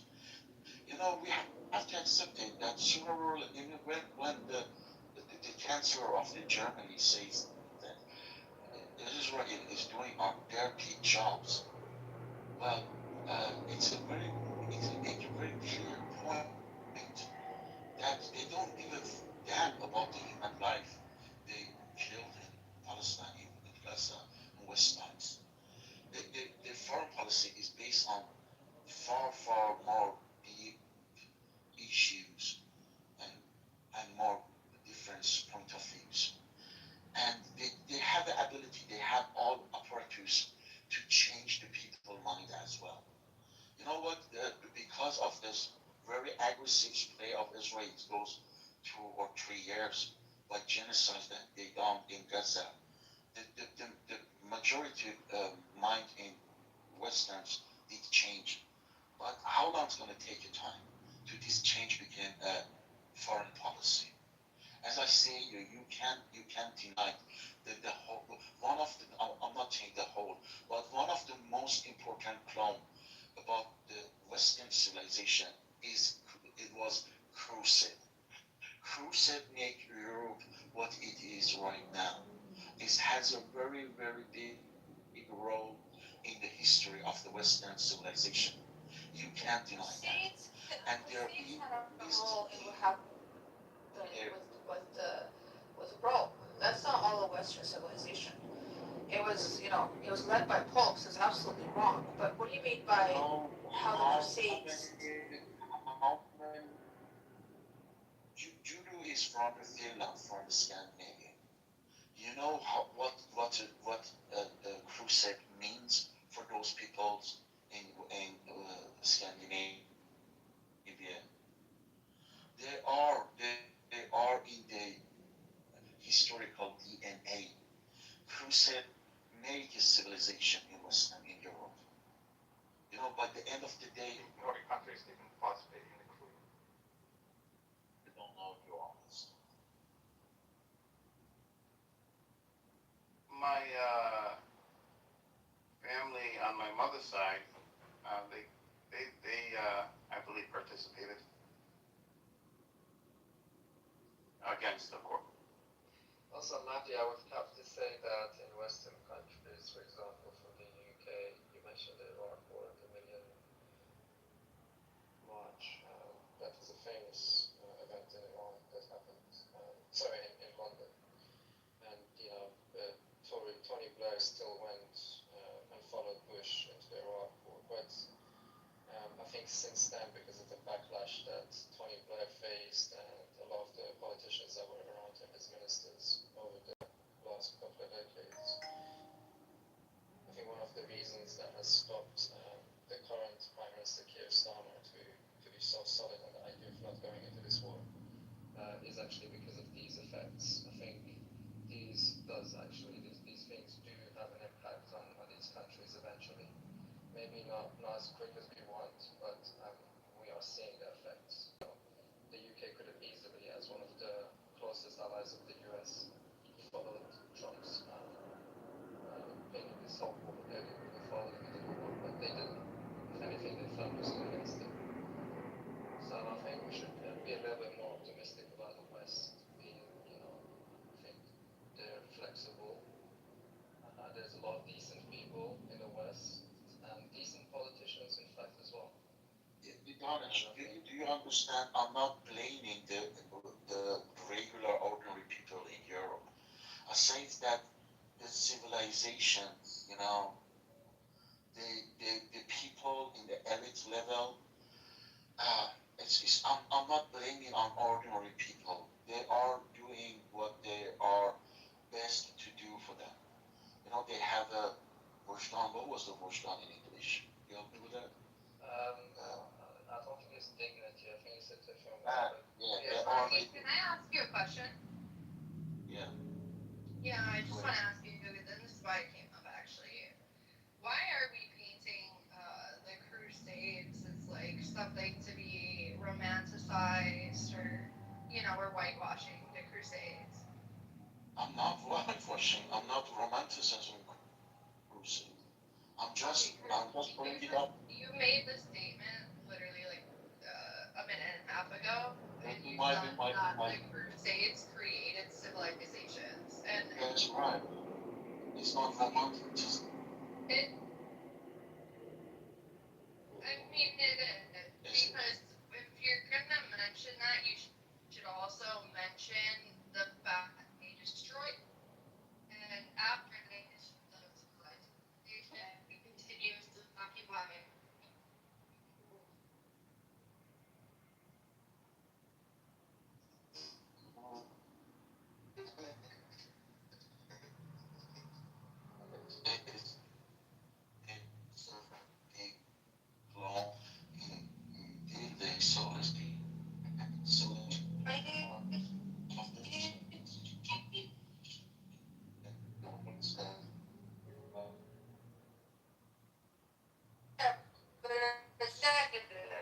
Yeah, it has a very, very big influence, and yeah, in my limitation in language, I didn't try to romanticize about the Crusade, but I just bring up as a fact thing.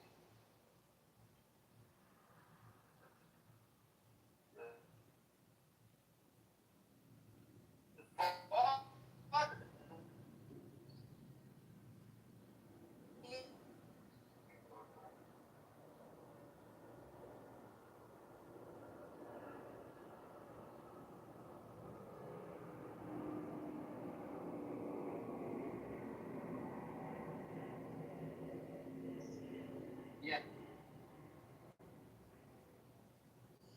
You know what? I don't think that's a problem will be solved by just talking to the guys like a Jew. You have to put action. Come back. Amy, you're welcome. You're welcome.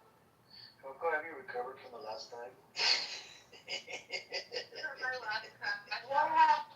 Yeah. No, I crashed out.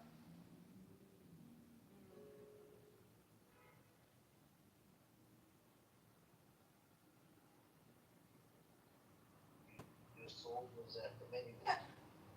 No, it's not that I'm like quote unquote like I'm not pro anything, right? Except for humanity.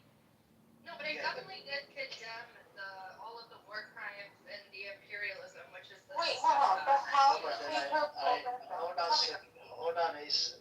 I kind of, cornered Coco at one point. I said, if a U.S. soldier is flying over Iranian space and shoots a rocket into Iranian space, and if Iran shoots that plane down, does Iran have the right to capture that soldier because he just committed a war crime on their land by bombing a school in a vicinity? And then Coco's response was, I don't want to see him get charged. I'm against this. I'm against.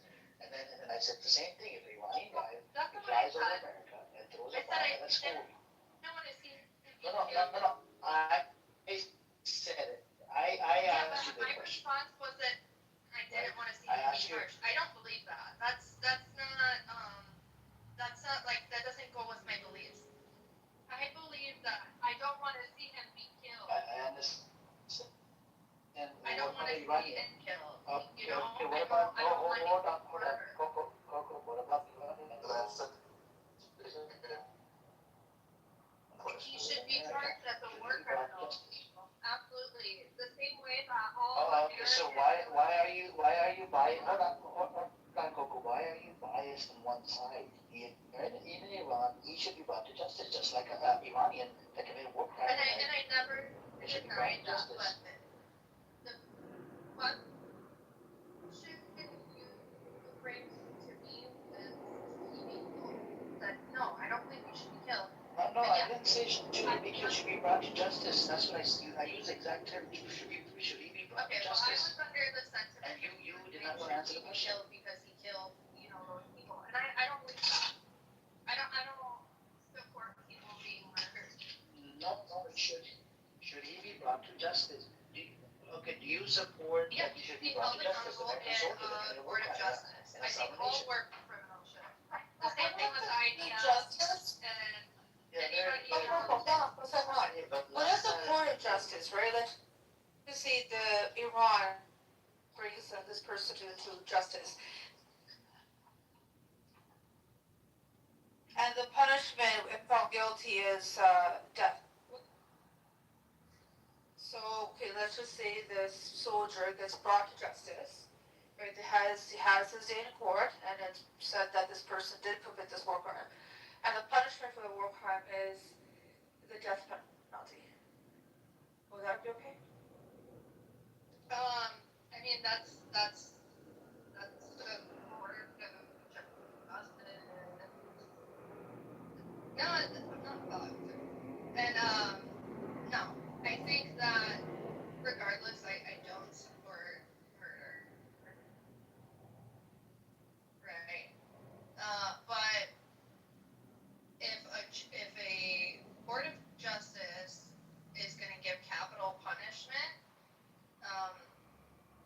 for somebody who killed a bunch of people, I mean, okay, then that's on that court of justice, or anybody who murders a bunch of people is a serial killer, in my opinion. And I think that goes close to the definition. And the same thing with rapists, by the way. If you're a rapist, and the court of justice says that you should be penalized by death or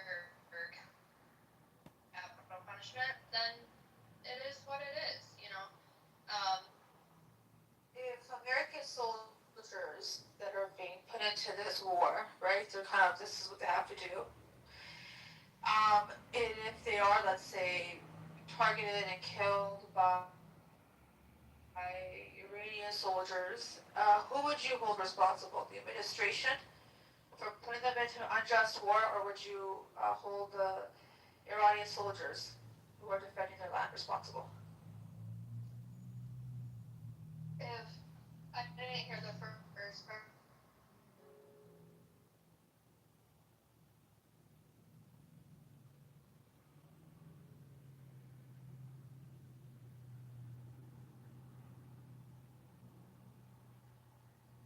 and unfortunately some of them lose their lives at the hands of Iranian soldiers. So who would you hold responsible for their death? The Iranian soldiers or the Trump administration? Who would I hold responsible for the? That's a big, deep question. Um, I think the fault is on. I think the fault is on both parties.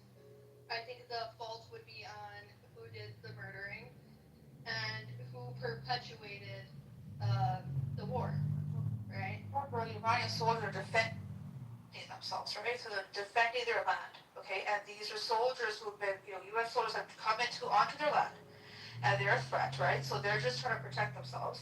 And also keep in mind, Trump has been given multiple reports that a ground invasion would be like a suicide mission. It's like the worst thing to do, right?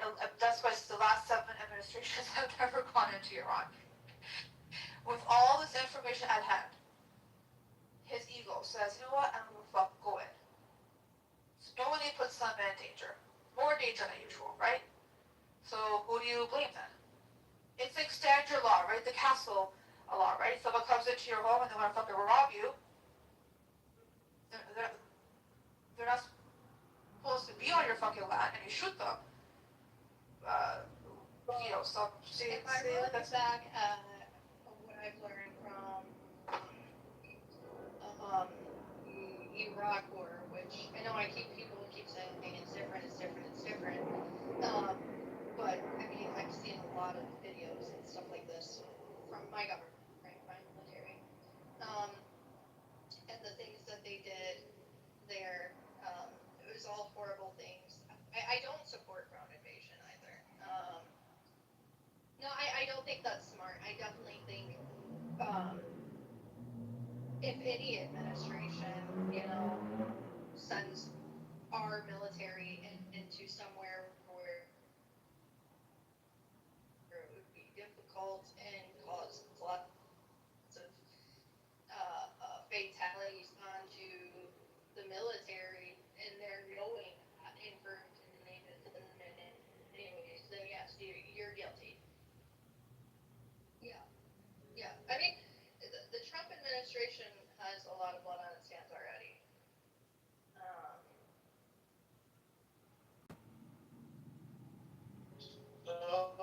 I think it was my favorite thing. It wasn't that.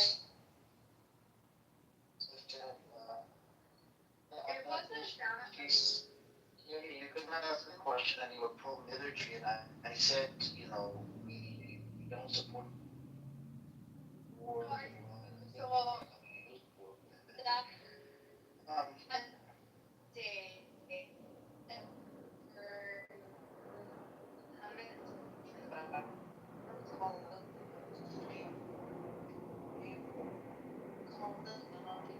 responding to you, so it wasn't like a lot of noise in the background, right?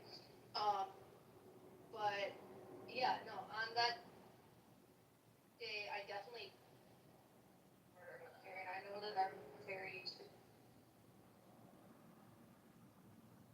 overshot at making any, and I people that.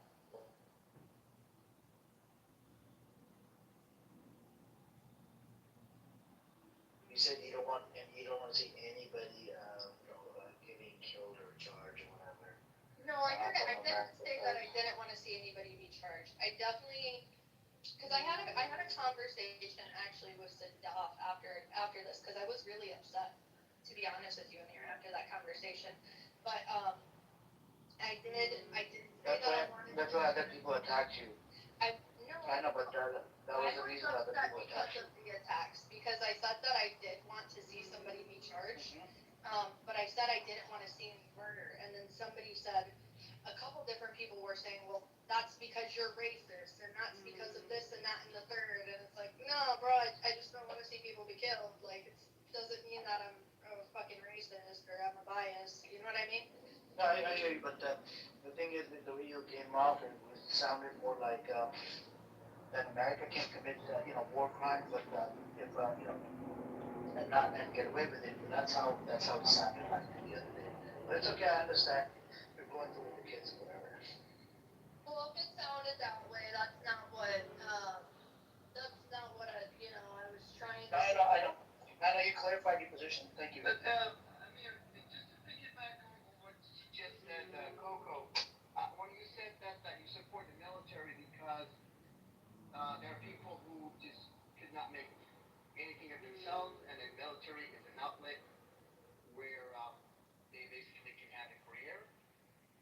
I honestly have never heard this being put that way. It's almost like they get into the business of death because they can't make any other business. That's completely wrong. It's not true at all. I don't think that's right either. Like that's She did well with the horse control earlier, but That's okay. Can I respond?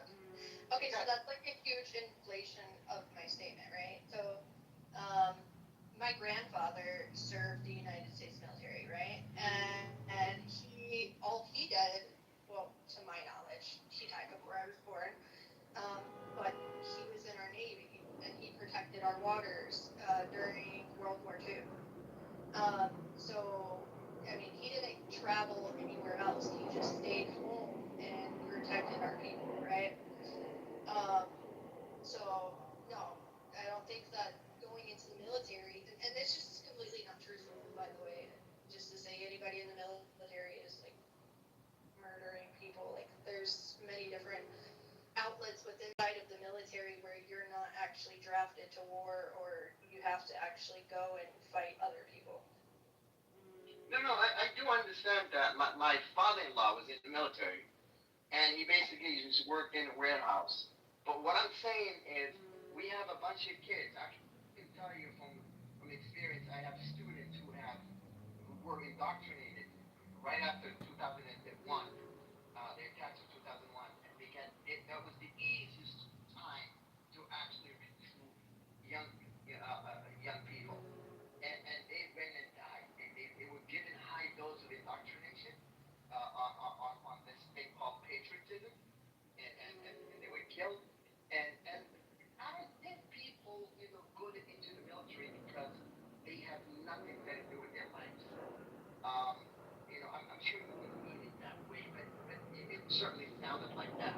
But I think everybody does, but I definitely think there is a number of people that they have no way out from whatever situation they're in, and they could be coming from poverty or low income.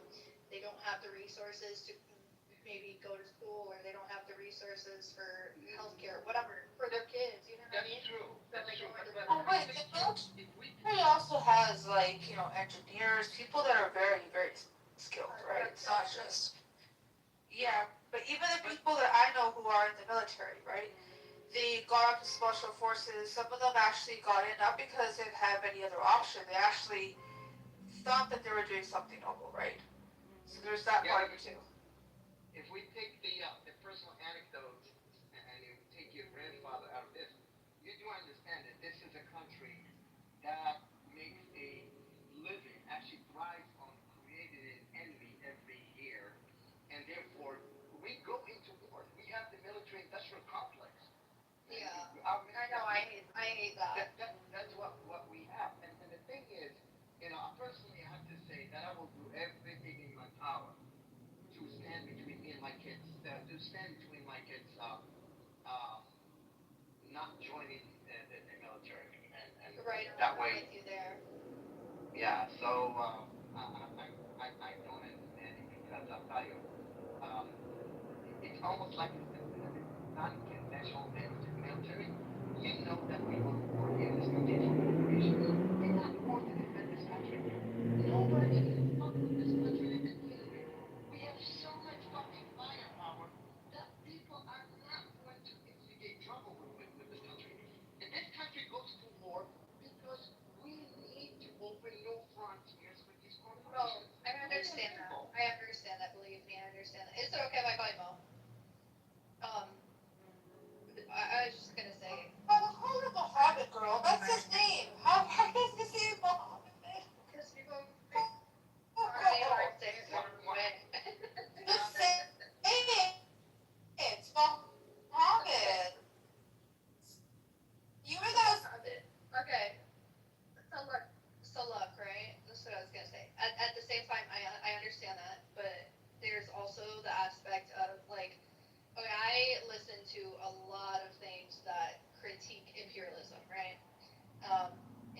being said, or capitalism. There is a group of people who are exploited, and they have no means, and whether or not they think they're doing something noble, to find a way to make means and ends meet for them and their children, they join the military. I understand that a lot of the wars we go into are for capitalism, for resources and big corporations. I don't know that everybody knows that when they join the military, and I think it's safe to say that most people, when they join the military, are unaware of that. You have veterans who come online and they share their stories about how betrayed they feel, right? So, there's always that layer of it as well. And that's why I'm saying support the people inside of our military. Correct, exactly.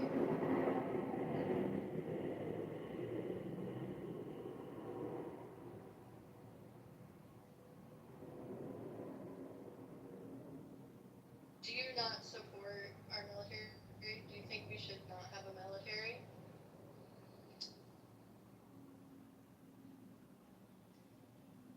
Radium dials. Do you think we should not have a military?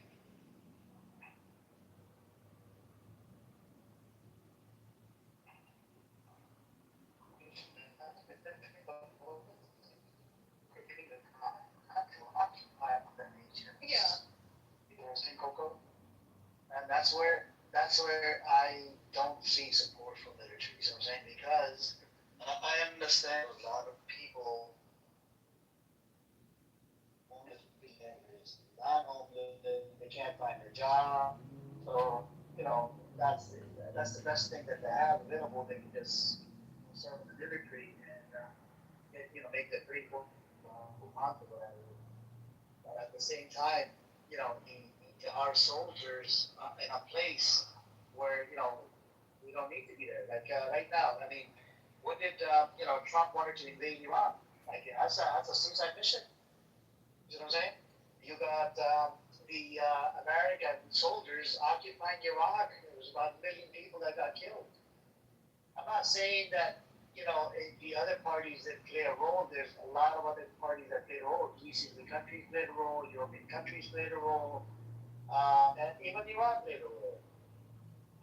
But there's a whole bunch of factions that played a role. But at the same time, Israel even forced us, into this war as well. This with Iran, where you end up losing for military, you end up losing for support for government, you end up losing for anybody that serves in there. It's because then you're going against the morality of a lot of people. You're occupying other people's land, and so that's where so my support for the military it changes. If we're getting attacked, I don't, I would support it. I would even support a demonic fucking pedophile that's in leadership right now. Even though I hate that fucker, the orange man, right? And it's a normal thing throughout the world. If a country gets under attack, the rating for the demonic leader or president would actually, the rating for that leader would go up, even though a lot of people do not like this leader. Really? Yeah.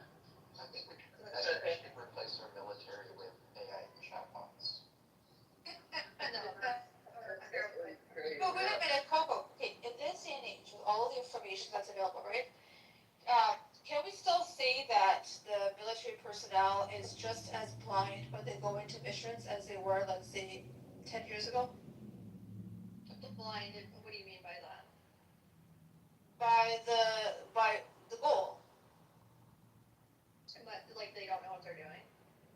Well, they don't understand I guess, the conclusion.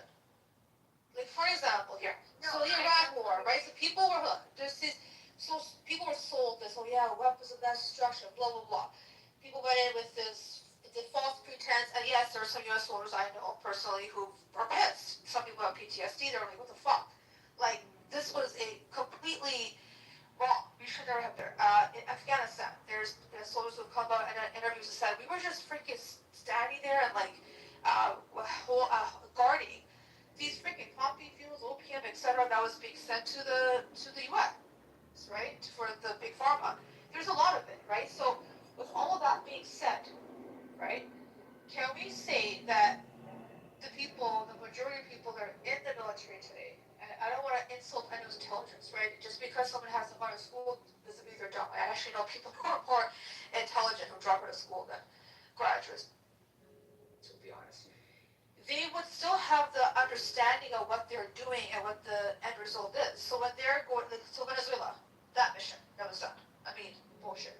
Cuba, holy shit. The fact that there's a Navy that's blocking everything that they would need, simple things. After Venezuela, do you understand the state of Cuba?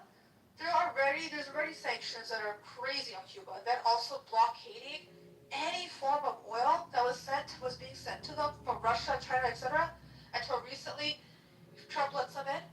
Do you understand what happened to that country? How many people have perished?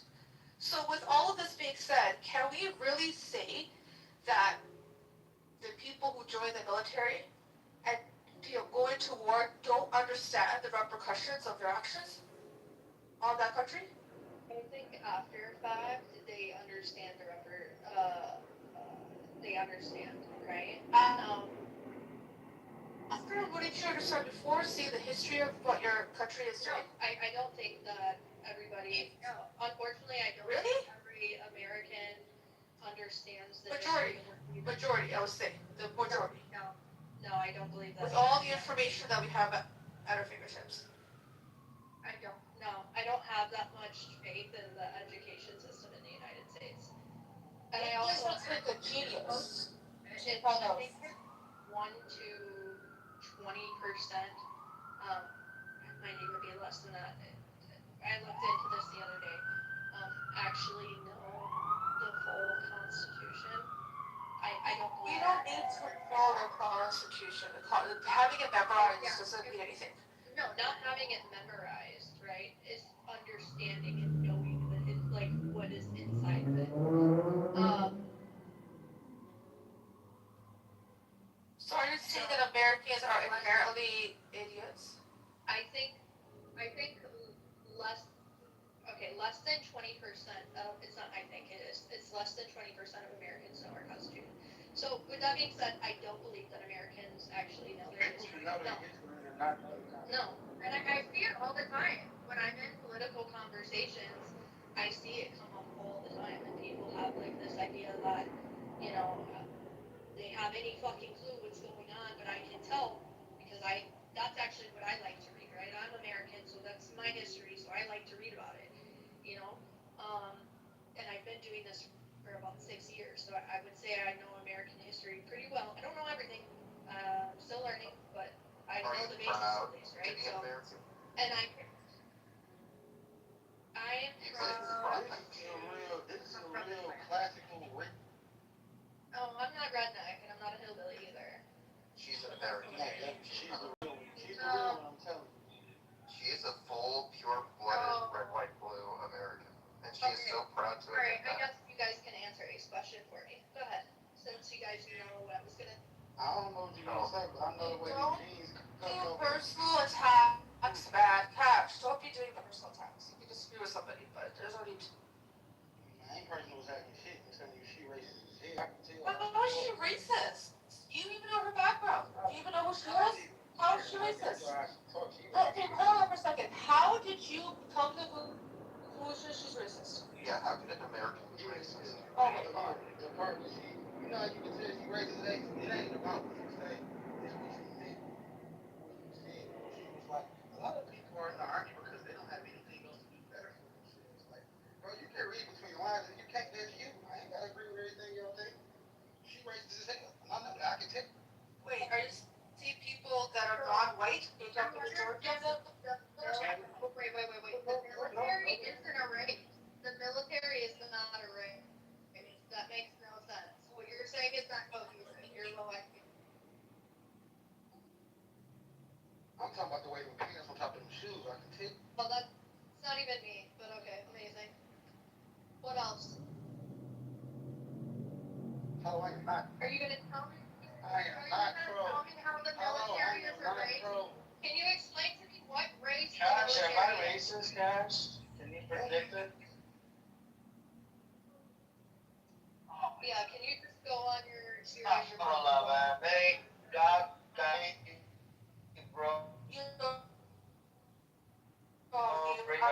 Cash. Cash. So how rate? So wait, cash, cash, cash, cash. Do you cash, cash, cash? Do you think I'm racist? All of that. Hold on, cash, cash, cash, cash. Although we're not audience that he was trolling, but I enjoyed our dialogue back and forth, Ace and Amir.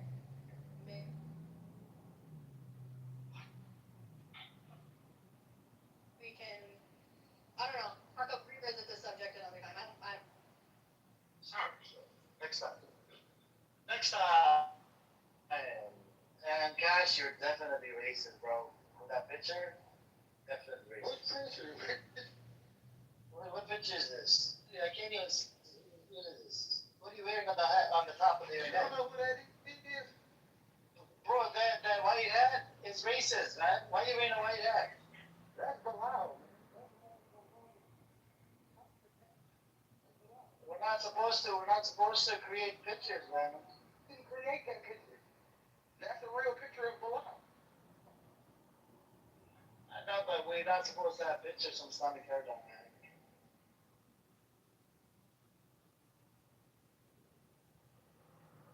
I know, but it's not allowed to have the. It's not allowed to have the pictures of the owl herself because family. Bilal was a slave from Mecca that had got bought by Al Badar. I mean by Al. I know. Yeah, no. He's a companion of the Prophet. He's a companion of the Prophet. There's plenty images of Bilal because he's the first ever. No, I know, but Cash, I don't know if you ask any of the imam, they're against the picture, by the way, you know. The picture thing, we're not into the picture thing.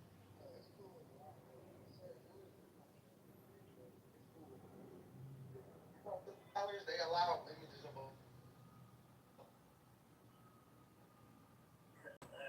I find you ruling on this. I find you ruling on that. They allow the pictures of Allah, but they don't allow the pictures of certain ones. They allow pictures of Hamza. They allow images of Bilal. So the scholars agree that you can have images of Bilal, certain people, but not the family, not Muhammad's family.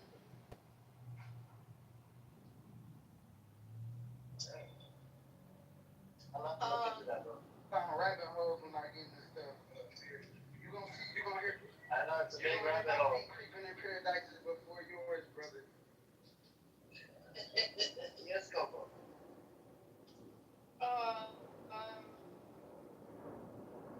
I was gonna ask, Cash, are you implying that people in America who are Come, bro, we not even about to get into it. I'm sorry. I ain't mean to call you racist. I apologize.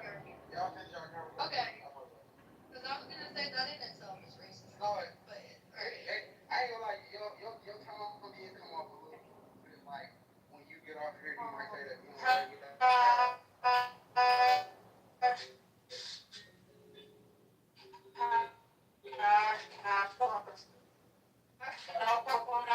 She is hey, damn people. Listen to me.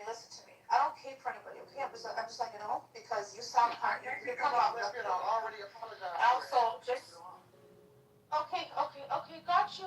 All right. You've put your bullshit down. I appreciate it. Go ahead, Cash. So Coco, are you saying that the people in America, a lot of them are dumbasses? A lot of people are uneducated and ignorant to their history. Running for Trump, right? In America. Yes. No, I'm saying Americans in general. I'm saying the American population in general. Do I need to repeat myself? Yes. All of the No. I already said that's my niche. I said majority of the population legally. Okay, clearly these people are slow or something. Yeah. I'm from America. Where are you from? What's your ancestry, ethnicity, nationality? And I'm American. Okay, That's so your country. you don't know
but God promised me this land called America for 3,000 years ago, okay?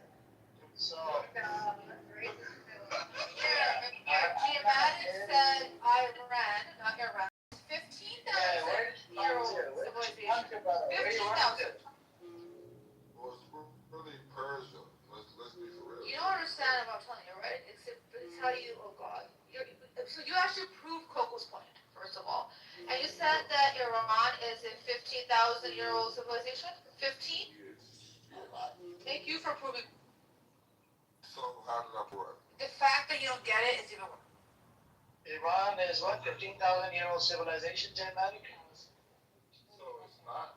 I mean, if you're gonna prove me wrong, I think it's about 3,000. I want you to Google it. I want you to Google. Hold on a second. I want you to Google it. Genetic. I want you to Google it and see how old is the Persian, civilization.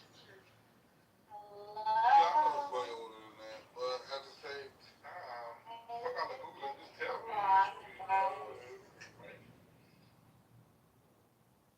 the fuck? No, you Google it so that if you read it on your own, you'll remember it. Bro. You see what I'm saying? Alright, so what's the oldest civilization on Earth? How about that? Since we're doing this. The Sumerians were one of the first civilizations. What's the first civilization? One of the first civilizations human ever was the Sumerians. Carthage, man, that's easy. And what continent? Antarctica in the middle of the ice wall. Oh, yeah. Alright. Sumerian was one of the first. Sumerian. Sumerian was the first one. Like I said, right? Hey, Coco, this is why I had empathy when he said history. I'm a history head. I don't know as much about politics as I know about history. Your history head? Okay, where's Palestine at? Where's Palestine at? Palestine is the new Bethlehem. What you mean? Yeah, you can make that argument. Yeah, Jerusalem, I think it's a pretty old civilization as well, Jerusalem. Yeah, but Sumeria is the oldest civilization. Are y'all telling me, hold up, are y'all telling me that Sumeria is older than Africa? Yes. As far as making a civilized. Hey, what's up, Taco? What's up, Zaynab? Let's get some new voices as well. Forget about the civilization shit. We're not here to freaking talk about old shit. I want to talk about new stuff. Taco, what you been up to? What's going on? You okay? Right. He's there.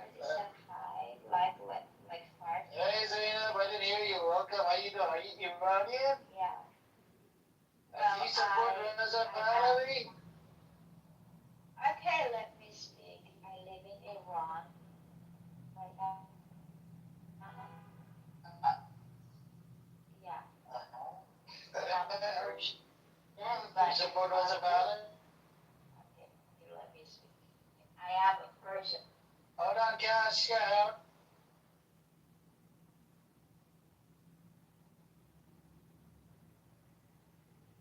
Not fully.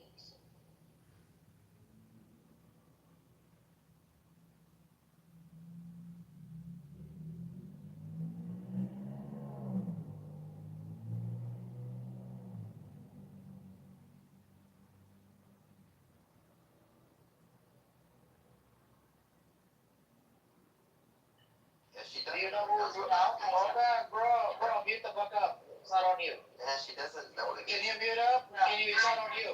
How can I say that? Okay. So sit in the audience. Thank you. Stop doing that shit, okay? Zainab, so do you support Reza Pahlavi? I don't know how hard it is to answer the question. No, I don't. I don't support this platform. Okay, that's it. Thank you. You can hear me because I think I have a connection problem yet. Yeah, it's going in and out. I think there's a reception problem here. Yeah, okay. So I don't support Reza Pahlavi. I think he knows nothing about politics. He's just a spoiled child living in the Western world. Knows nothing about Persia. He knows nothing. Okay. All right. So what's your take? You think you want this? Do you think that America is at fault America is the culprit that did the attack on your nation? Yes, 100%. America is at fault, but more than that, Israel is at fault. But I'm not supporting the Iranian regime. They have their own laws and they're not good with their people. I understand that, but the problem should be solved internally. It is wrong doing that, but right now the things are like so complicated. Both sides they don't want to back off, and I don't know where this is going, but the ceasefire is going on. I'm happy about that, but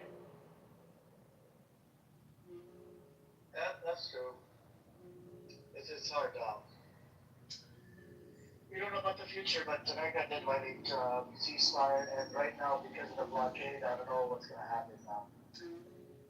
You have to maybe do a consultation with Pakistani and people from Moscow and Moscow, and it's like the 3 or 4 different parties are gonna have a conversation in Pakistan. But there's a high risk Israel might do the attack inside Pakistan. At one point, I think there was a risk where Pakistani commanders they were trying to protect the Iranian officials from getting killed because Israel is known to go into other countries to kill them. And there's been multiple times,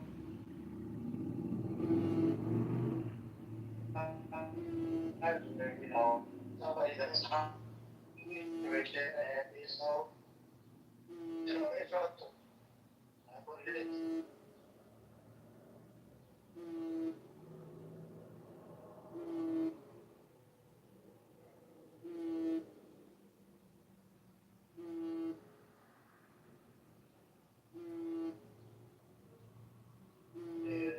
So that's what it is. But they were into Pakistan. Actually, the last time they went to Pakistan and they wanted to fly back to Iran, they were threatened that their jet was going to be targeted. So they took, they didn't take a flight to Iran. I don't know if they came to Iran by car or something, that they did not take a flight because they were threatened. are you? I hope the deal happens or some sort of deal. So they remove the sanction for good, and permanently there's a so Iranian condition is a UN resolution that would say that no more attacks coming from Israel or America. So they want that permanent UN resolution as well. UN, and they want the permanent sanctions removed, and that way no more America always trying to freaking control them. And if the sanctions are removed, Iran is a beautiful country, and I think it will become like the horn of Middle East, like the top dog of Middle East. Well, we only can hope for the best. We know nothing. Yeah, that's true. Yeah, we cannot predict anything about future. But something that I can understand is that both sides are far from, choosing a middle ground. Nobody understands the other person's words, and their conditions are so rigid in their own ways. No one tries to adjust anything, and they're both greedy. So I hope they find a way to choose a middle ground, but I don't see it. But Zainab, the Raza Pahlavi supporters are crazy extremists. They're like, Yeah. they're dangerous to the society. They're like fucking animals. Well, yeah. Yes, they're worse than that. They're really worse than that. But it's really complicated living in Iran.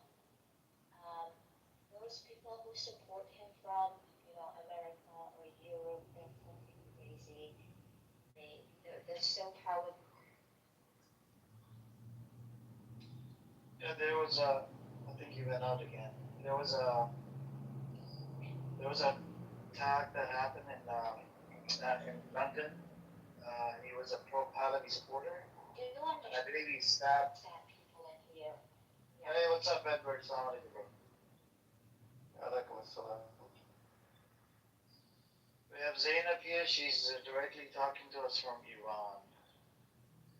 Oh, So, got the internet backup? yeah, I think so. Do they have internet backup, Zainab? There is that internet. No, no. I'm using a VPN. Oh, okay. And the VPN is illegal, but now that you have a VPN, you might get arrested. But yeah, that's what I do. Yeah. Makes sense.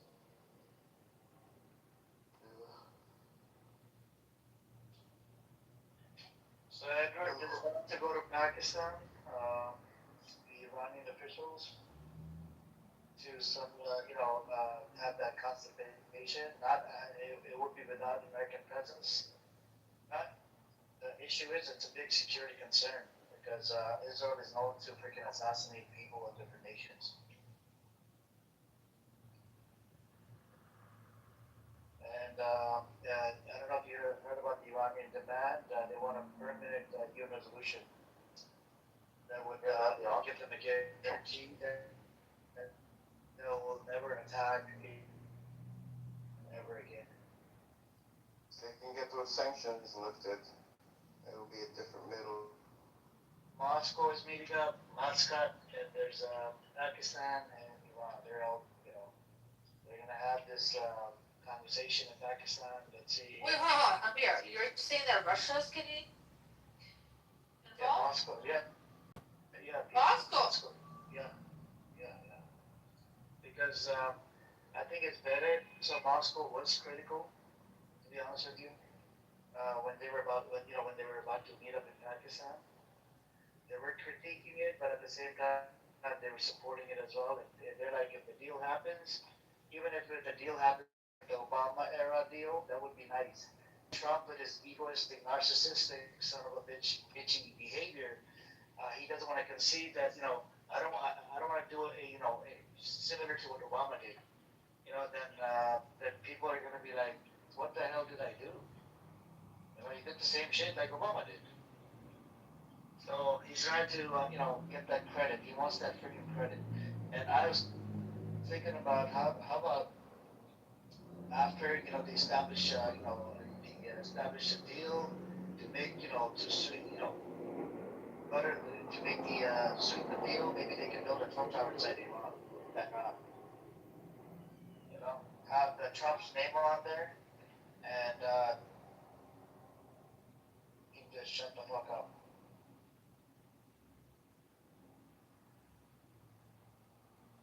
They'll try it.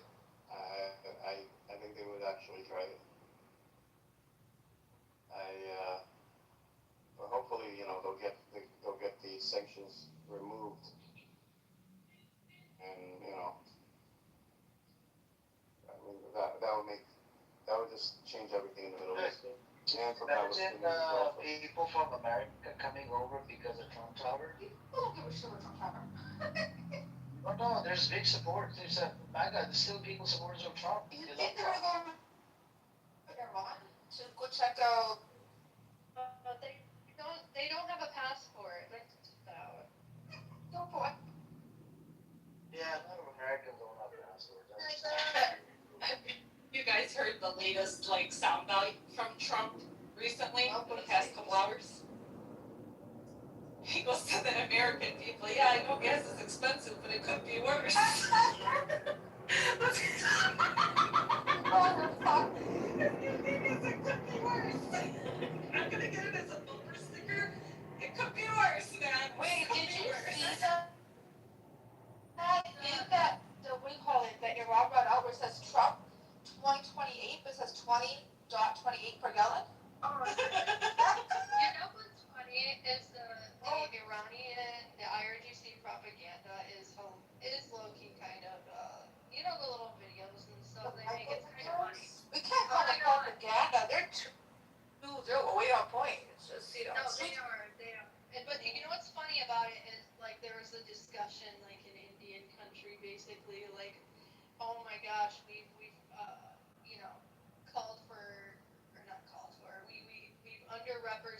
conditioned ourselves so much that we're excited to see ourselves in propaganda pieces, and I just thought it was hilarious. I don't know.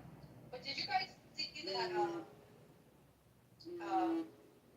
Trump, or the Pentagon, not Trump, the Pentagon approached Ford and I think it's GMC in Detroit, and basically they're saying that, hey, can you guys trade cars for weapons or something like this?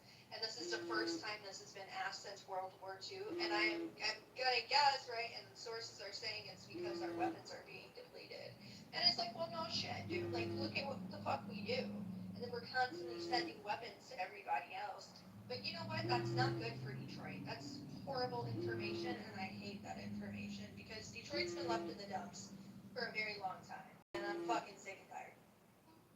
Well, wait, to military protection? Well, you gotta hear about the new thing too.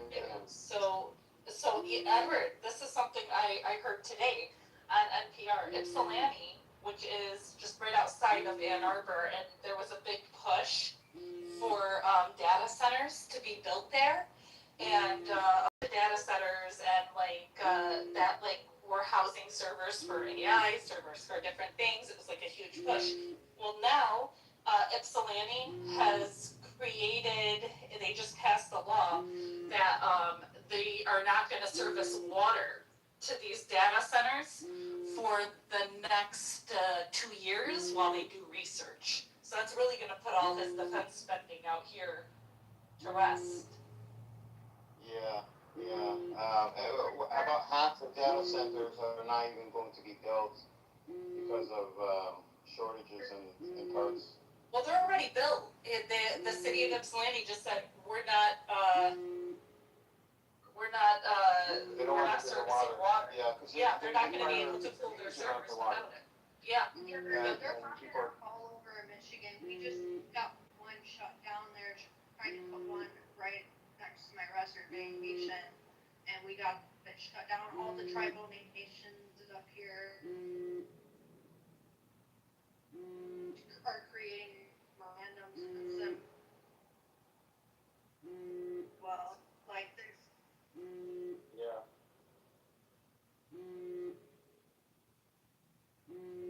They are. But there are places where they were supposed to put them up. I mean, they are still shortages, and these companies are publicly traded too. So, I think we will end up seeing the market, especially the Nasdaq, take a hit from all these companies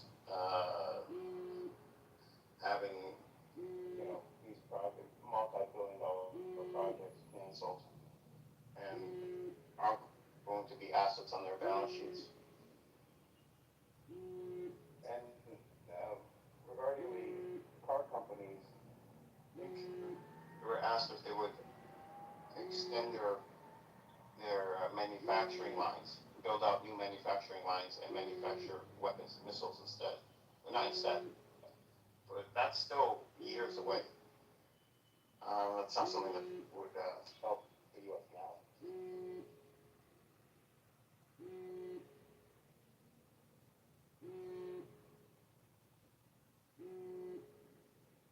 Big win in Michigan. I'm glad to hear that about Ypsilanti. They're not gonna move forward on that. I have been paying attention to down there, by the way. Yeah. Because I see them popping up everywhere. Because they just want to have the Great Lakes capitalism. But there was just another big win as well at the Supreme Court. The Supreme Court ruled against that drilling in that pipeline that they want to keep going. That's basically a ticking time bomb. So that's a good thing because if we keep that going, it can just dump inside of the Great Lakes at any time and then just ruin all of our drinking water for millions of people here in the Midwest. That would be terrible. The Supreme Court just ruled against it, so it's back in the Michigan, I think, the House. So it goes back to the House. That's good. Good news. The fight's not over yet, but it's a big.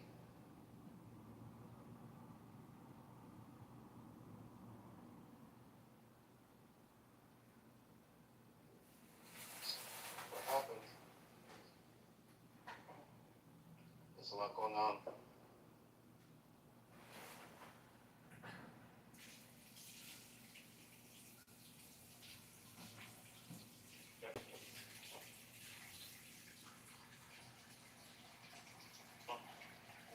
There's a lot. I mean, the UN resolution thing for Iran, the U.S. could always veto it. Yeah, I was looking into that. There isn't well, first off, Spain didn't do anything wrong. They just told big orange man no.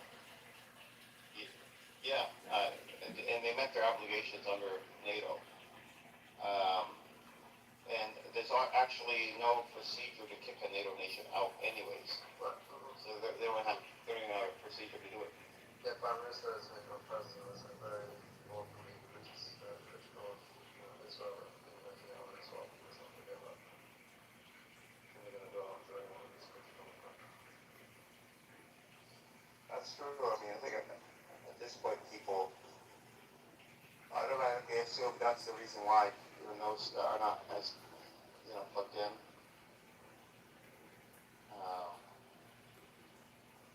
People have been waking up or woken up. So, either way, and then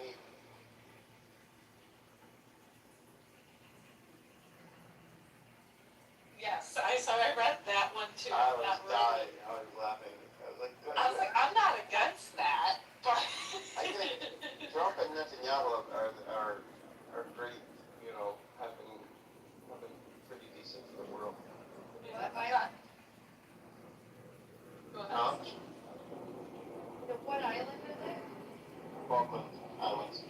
It belongs to the British.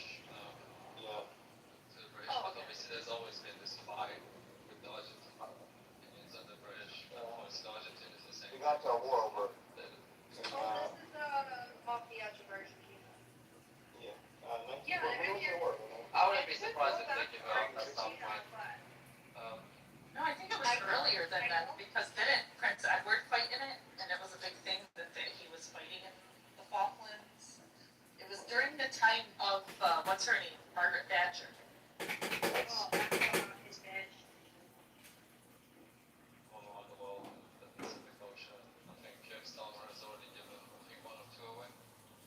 This is not too powerful, so I forgot the names. Yeah, Margaret Thatcher was the devil. That bitch was the devil. She was the fucking devil, Margaret Thatcher.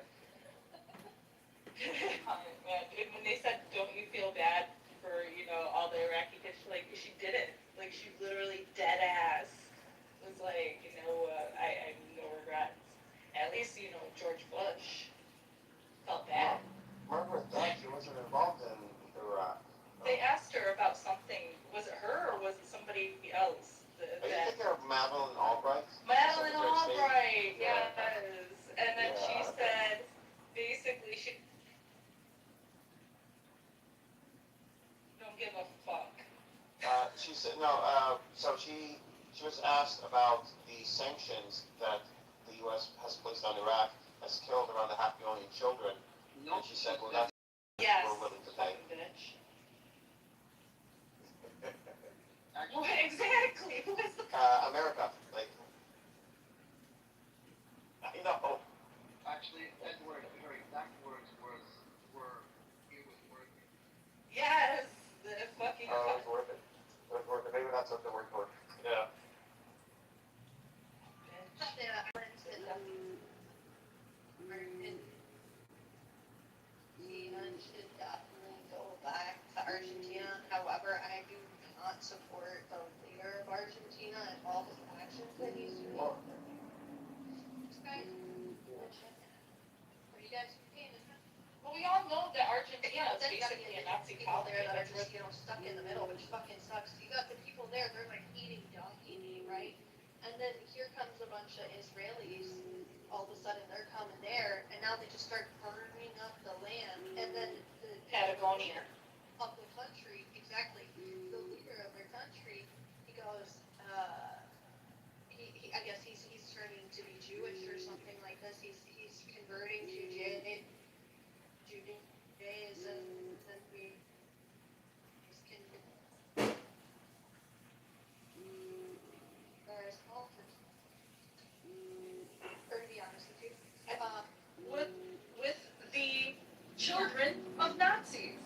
living side by side right now with frickin' Nazis, with us soldiers there living hand in hand. But you know, when they came there, they started doing some of the same practices that they were doing in the Holocaust to the people of Argentina, which The indigenous.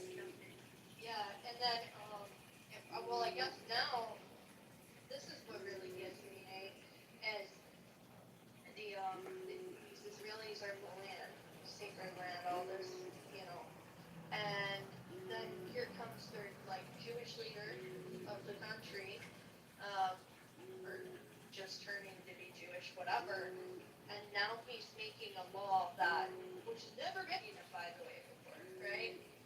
That if you burn the land, then you can buy the land.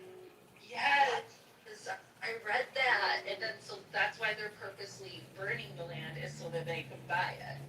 It's fucked. Disgusting, absolutely disgusting. Yep, and then you got their average people there, and they're impoverished, or eating donkey meat.